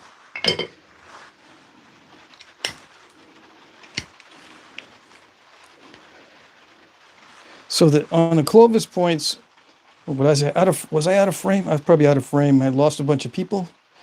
Anyway, the very tips of the Clovises usually are very thin on the very tip.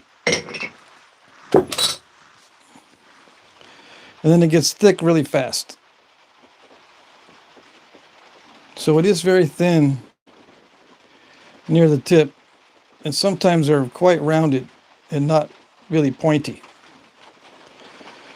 All right, so the biggest flute or biggest thinning flake is actually right there instead of up from the base, but that's okay. That's it. So yeah, I did the stem first, and then I finished off with the blade, and I sharpened it and made sure that the tip was very thin up here, at the very tip.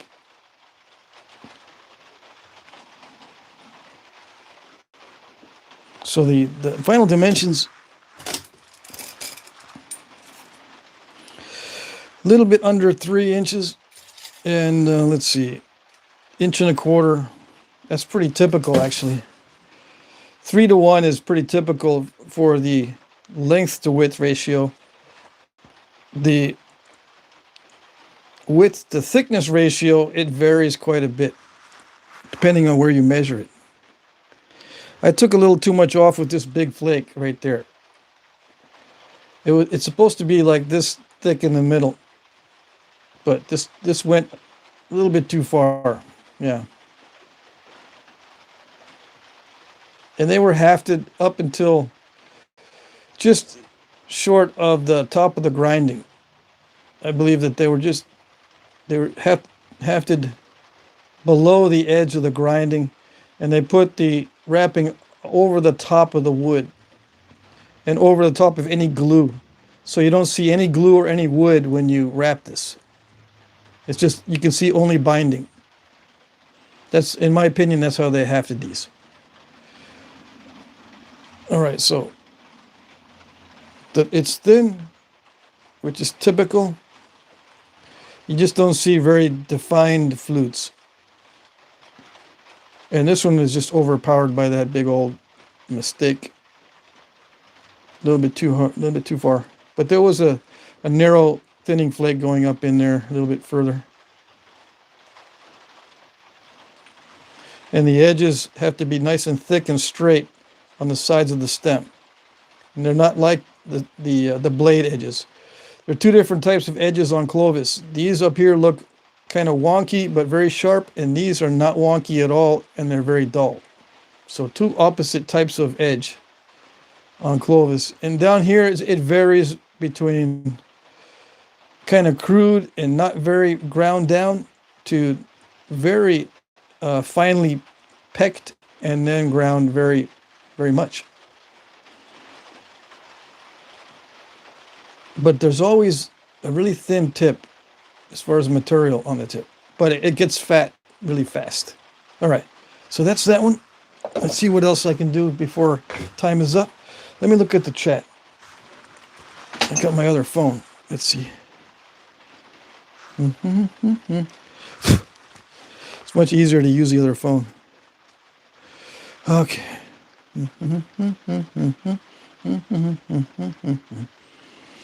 What does YouTube say? YouTube says, let's see. What does YouTube say? Where are my videos? Where am I live? It doesn't give me the lives. No? No? Let's see. Where does it say Jack Crafty's live? It should say on my channel.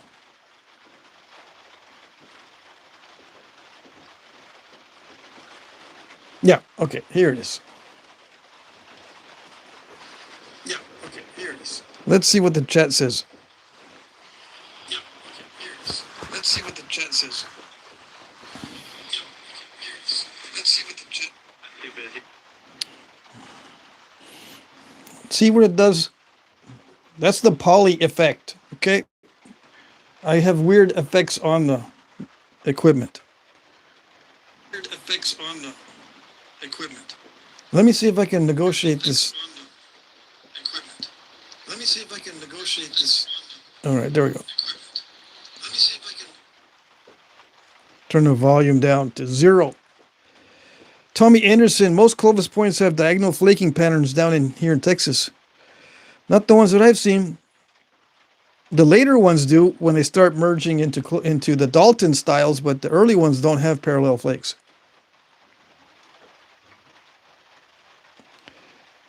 And look, I'll show you. In case you shouldn't take my word for it, but let me just show you.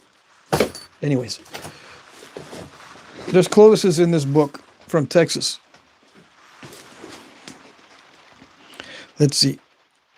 I'm not picking on you. I just wanted to clarify that.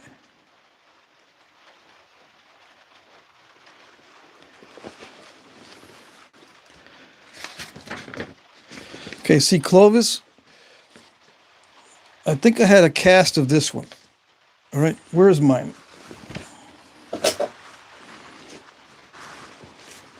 So mine's much wider than this. But see, these are picking flakes. There's bigger flakes in the center. Parallel flaking extends to the middle. These are just picking flakes on this one. So that's not a parallel flake scar pattern. And if you look at the other Texas Clovises in the book, most of them are large flake removals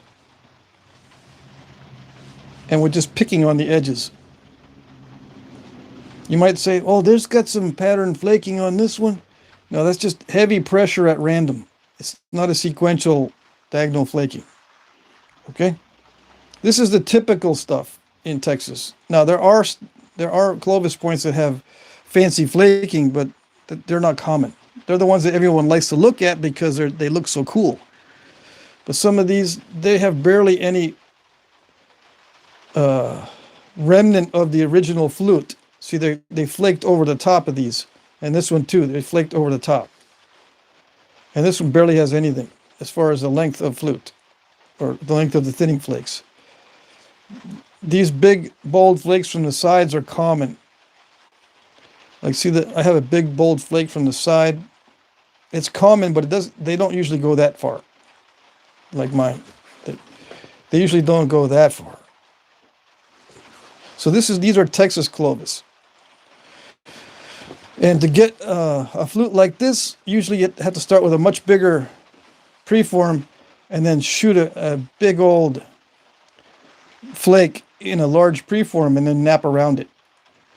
This one barely has any left because they napped into the flute. So they do the blade and the sides after they flute. Okay?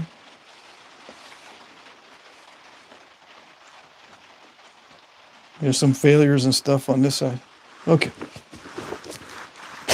See, what else did I miss?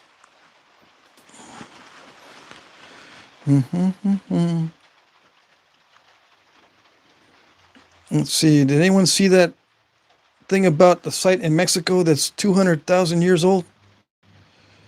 I don't remember that one. I should haft this one for the auction. That's an interesting idea. Put it in a haft. Yeah. Do I have a... I don't have a big enough force shaft for this. Not yet. I can make one. Looks more like a Golandrina. Well, I'll show you what a Golandrina looks like. And then you can tell me. Let's see. I have a Golandrina artifact, and it does not look like this. EFG. EFG. Golandrina. Golandrinas are pointy. This is more rounded. See, these are Golandrina points. And see how that it's kind of like a... it's almost like a Dalton base. See the difference? Clovis is more flat, but I do have kind of like that curvy type situation right here on the ears. So yeah, it kind of looks like that. These are Texas Golandrina. Barely any flutes. Yeah, so you've got a point there. It does look like Golandrina. I would see some of these Clovises do have the, this curve here, but some of them are perfectly convex. See these right here? Perfectly convex, but some of them do have that little curve here. Yeah, very similar to each other, actually. Dalton is... where's a Dalton? Right here. A lot of these are resharpened. See, they call that a Dalton. And that's when you start getting into the sequential flaking that goes to the middle.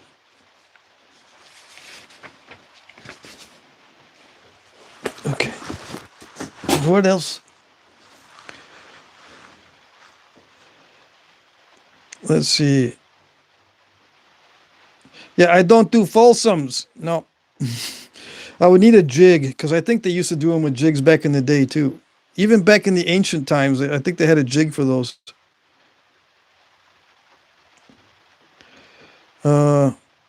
Let's see. Tommy Anderson says, Frios are awesome here. Yes, they are. Carrie Foss says, do a Folsom. Yeah, I can try, but it's not going to look right. I think they use pressure jigs to get those long flat flakes. I've seen the material that they've made Folsoms from, and the material doesn't seem to generate long flat flakes. Like they're made from Edwards Plateau chert, most of the Folsoms that I've seen. And they achieve long flat flakes, and the only thing I can think of that generates that is some kind of jig, because you try it with percussion, it needs a lot of convexity, and you don't get long flat flakes unless you start with something really big. Unless they started with something really big, did a long flat flake like I do, like the Levallois technique, and get it do the same on the other side and get it really thin, and then just nap around the flute. But it doesn't seem that way when you look at preforms from those sites.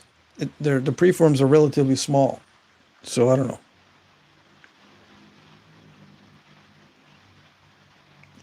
Someone said, John Keck says, oh, wow, that's a lot of napping. Yeah, just to get it to the point where it's not going to snap. It's very risky to take those long flakes from the base. It's very risky unless you're very careful. It takes a lot of flaking.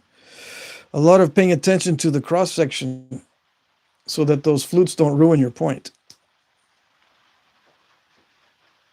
Let's see. You can always make bone points. You can always grind them down. Yeah. And you know that I think there's an example of a Clovis made of bone, or let's say mammoth tusk. I think there's a Clovis made from mammoth tusk, if I'm not mistaken. So they used to make these out of not only stone, but of mammoth tusk and bone, probably. Let's see. Plebeius agricola. Haven't seen you before. It's been a while. Talking about Maya civilizations here.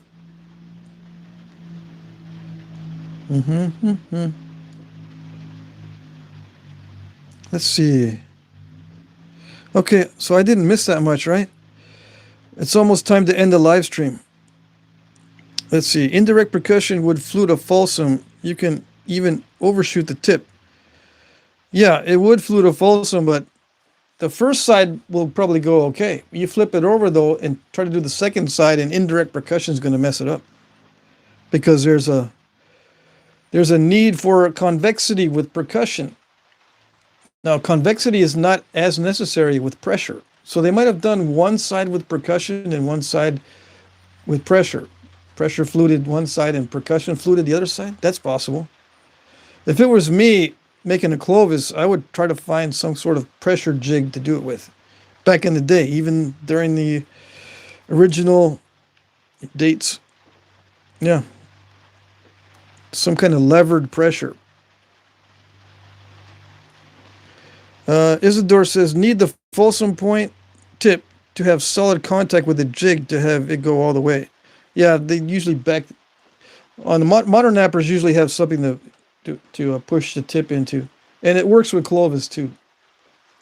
Something very hard like antler or bone to set the point into, and then have a lot of weight behind it, either with the jig itself or against your leg. I've seen some nappers flute against their leg, but they've also got something between their leg and the point to increase the resistance. I don't do it that way on mine.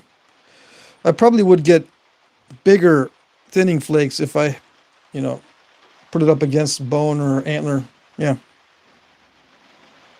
But it also creates crushing on the tip, so you've got to be very careful about how you set up the tip if you're going to put it up against something. Let's see. Chest crutch, yeah. Don Crabtree uses the chest crutch, and I've seen fulsums made that way, modern fulsums. Dalton Thompson says, you missed my request to make a Texas Frio soon. I hope you do. Yep, I'll make one. Let's see. Can I take a picture of this? Yes, I took a screenshot, okay? So hopefully that'll remind me to make a Frio soon. Let's see.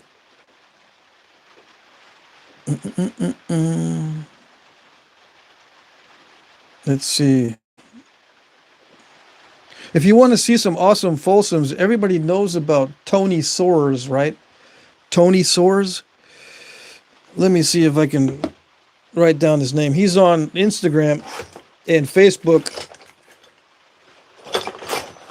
And I don't think he reveals his technique, but he makes the best fulsums as far as I'm concerned.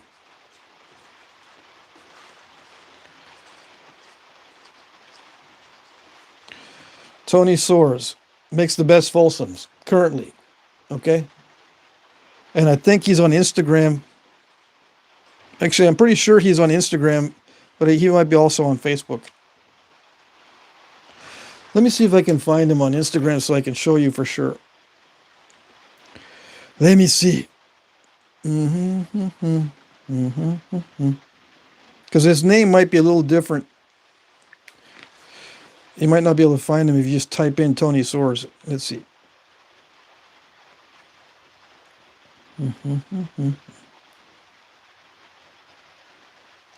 Okay, so it's under Tony Soares Pottery.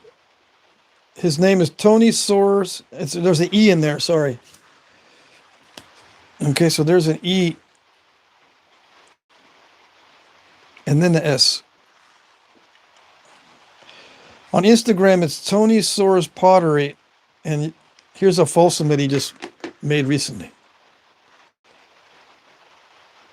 See that?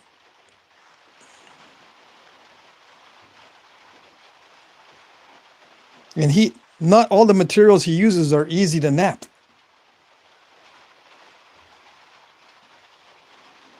And he doesn't show very much. He does have some YouTube videos. Okay, so you can look it up. You can look him up on YouTube, I think.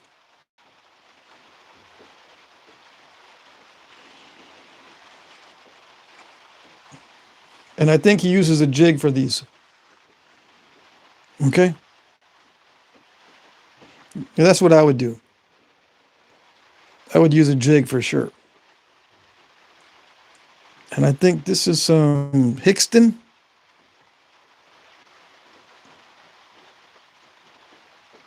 Yeah. I think this is Mookite. Or Picture Jasper or something. So yeah, look him up on YouTube or Instagram for sure. This is Instagram right now. Okay? All right. What else did I miss?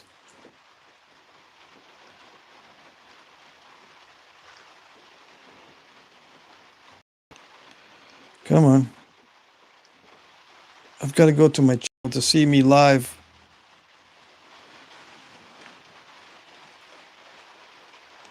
St. Mary's Hall one day, says Isidore. Yeah, I can do a St. Mary's Hall. Yeah, I can do that one day also. They're narrow enough so I can do that parallel flaking.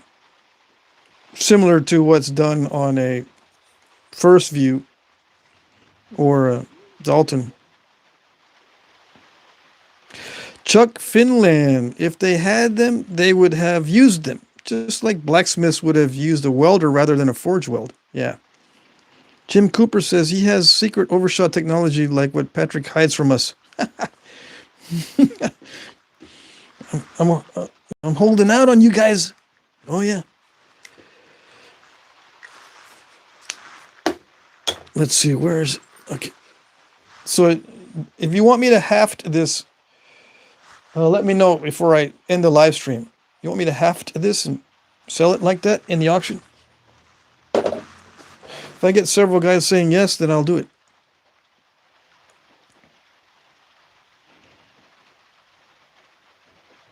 Yeah, that's a way he pictured Jasper. Yeah. I stand corrected.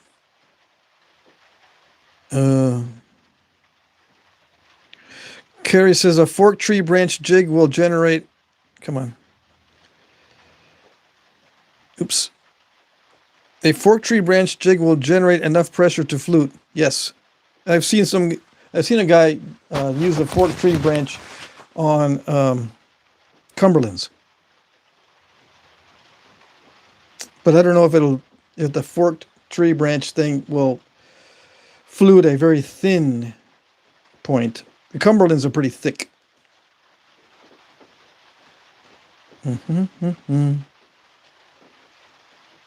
So if you want me to haft that Clovis, let me know. I don't see anyone that said yes, except one person. Tommy Anderson says, I think you're right, Jack. Flute first and then knap around it. That's what I tend to see with the artifacts and the illustrations and all the photographs of just regular Clovises from back in the day. Monkey's ear. John Keck's gotta leave. This was a while ago, probably.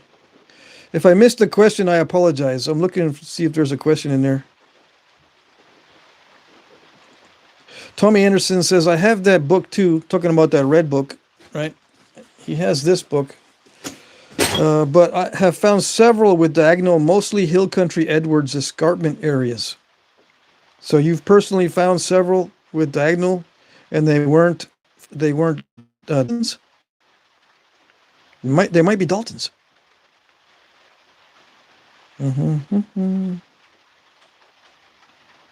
Let's see. Hopefully I answered all the questions that I got in the chat.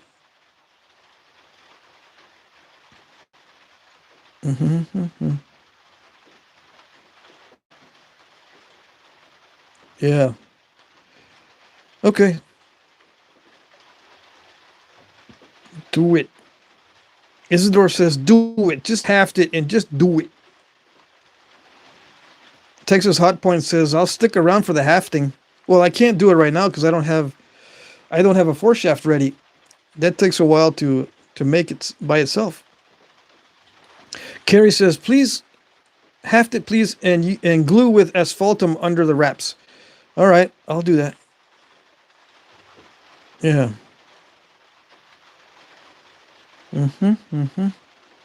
Okay.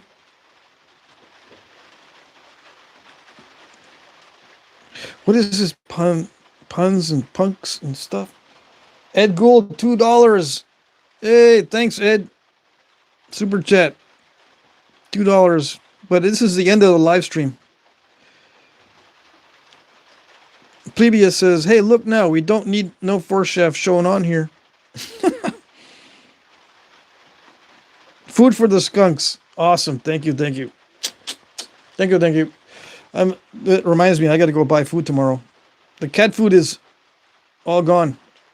But the animal that's been eating the cat food lately is the big old possum. Yeah. I don't know if it's male or female, but that one got huge. Oh, these guys are being punny. I see. All right, so I'm going to call it a night. I'm going to end the live stream. I could haft that Clovis on video.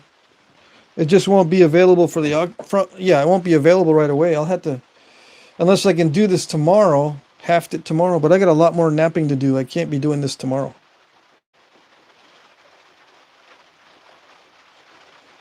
I can see the flake scars. I'm looking actually in the other phone. See, it's important to have big, bold flake scars on a Clovis. Most of them have big, bold flake scars and not the fancy parallel stuff. At least in most areas. Yeah, it's possible that in some areas the Clovises are made with parallel flaking. I'm not saying you're wrong about that. But from what I've seen, they weren't made that way. From what I've seen. Okay.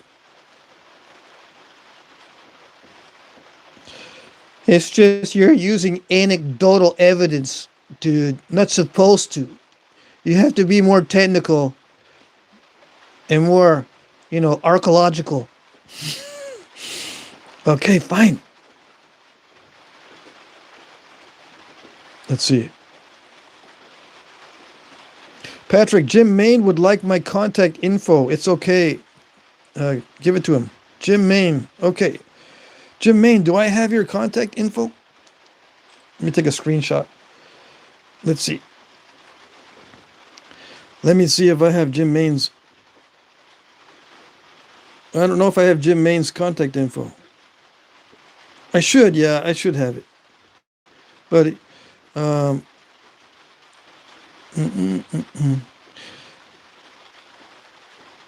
should have it somewhere, but I can't see it yet. It's probably under some other name and not his email. Must be something else, or I'm just not looking hard enough. Okay, that's it. Come on, it's not doing it.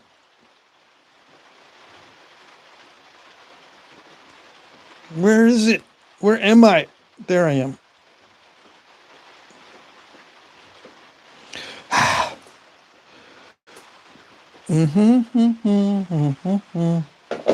What is it with me in electronics? All right, let's see. I'm going to end the live stream eventually. I'm one of those people that takes forever to say goodbye, okay?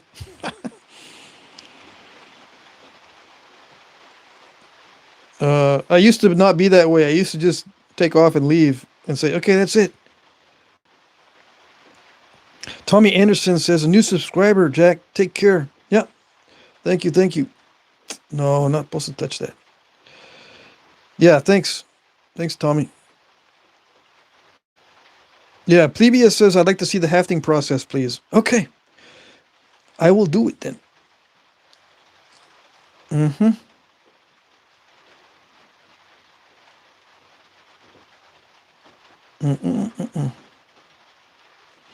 Yeah, I'm not gonna get. Well, I could run up to the possum, but he's very careful. I could, just grab the possum and see if that's a male or female. But that possum is quick.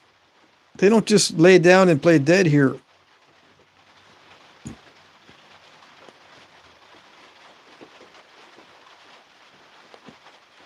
Okay. All right. Good. All right. I'm gonna say goodnight. Oops. Killer Cork. What's this? Another random live? What did I miss? uh, you missed everything. But I think you were already in the chat. Yeah. That's funny. You're funny. Okay. I'll see you later. Take care. Good to see everybody. We'll see you on the next video. Alrighty. Bye-bye.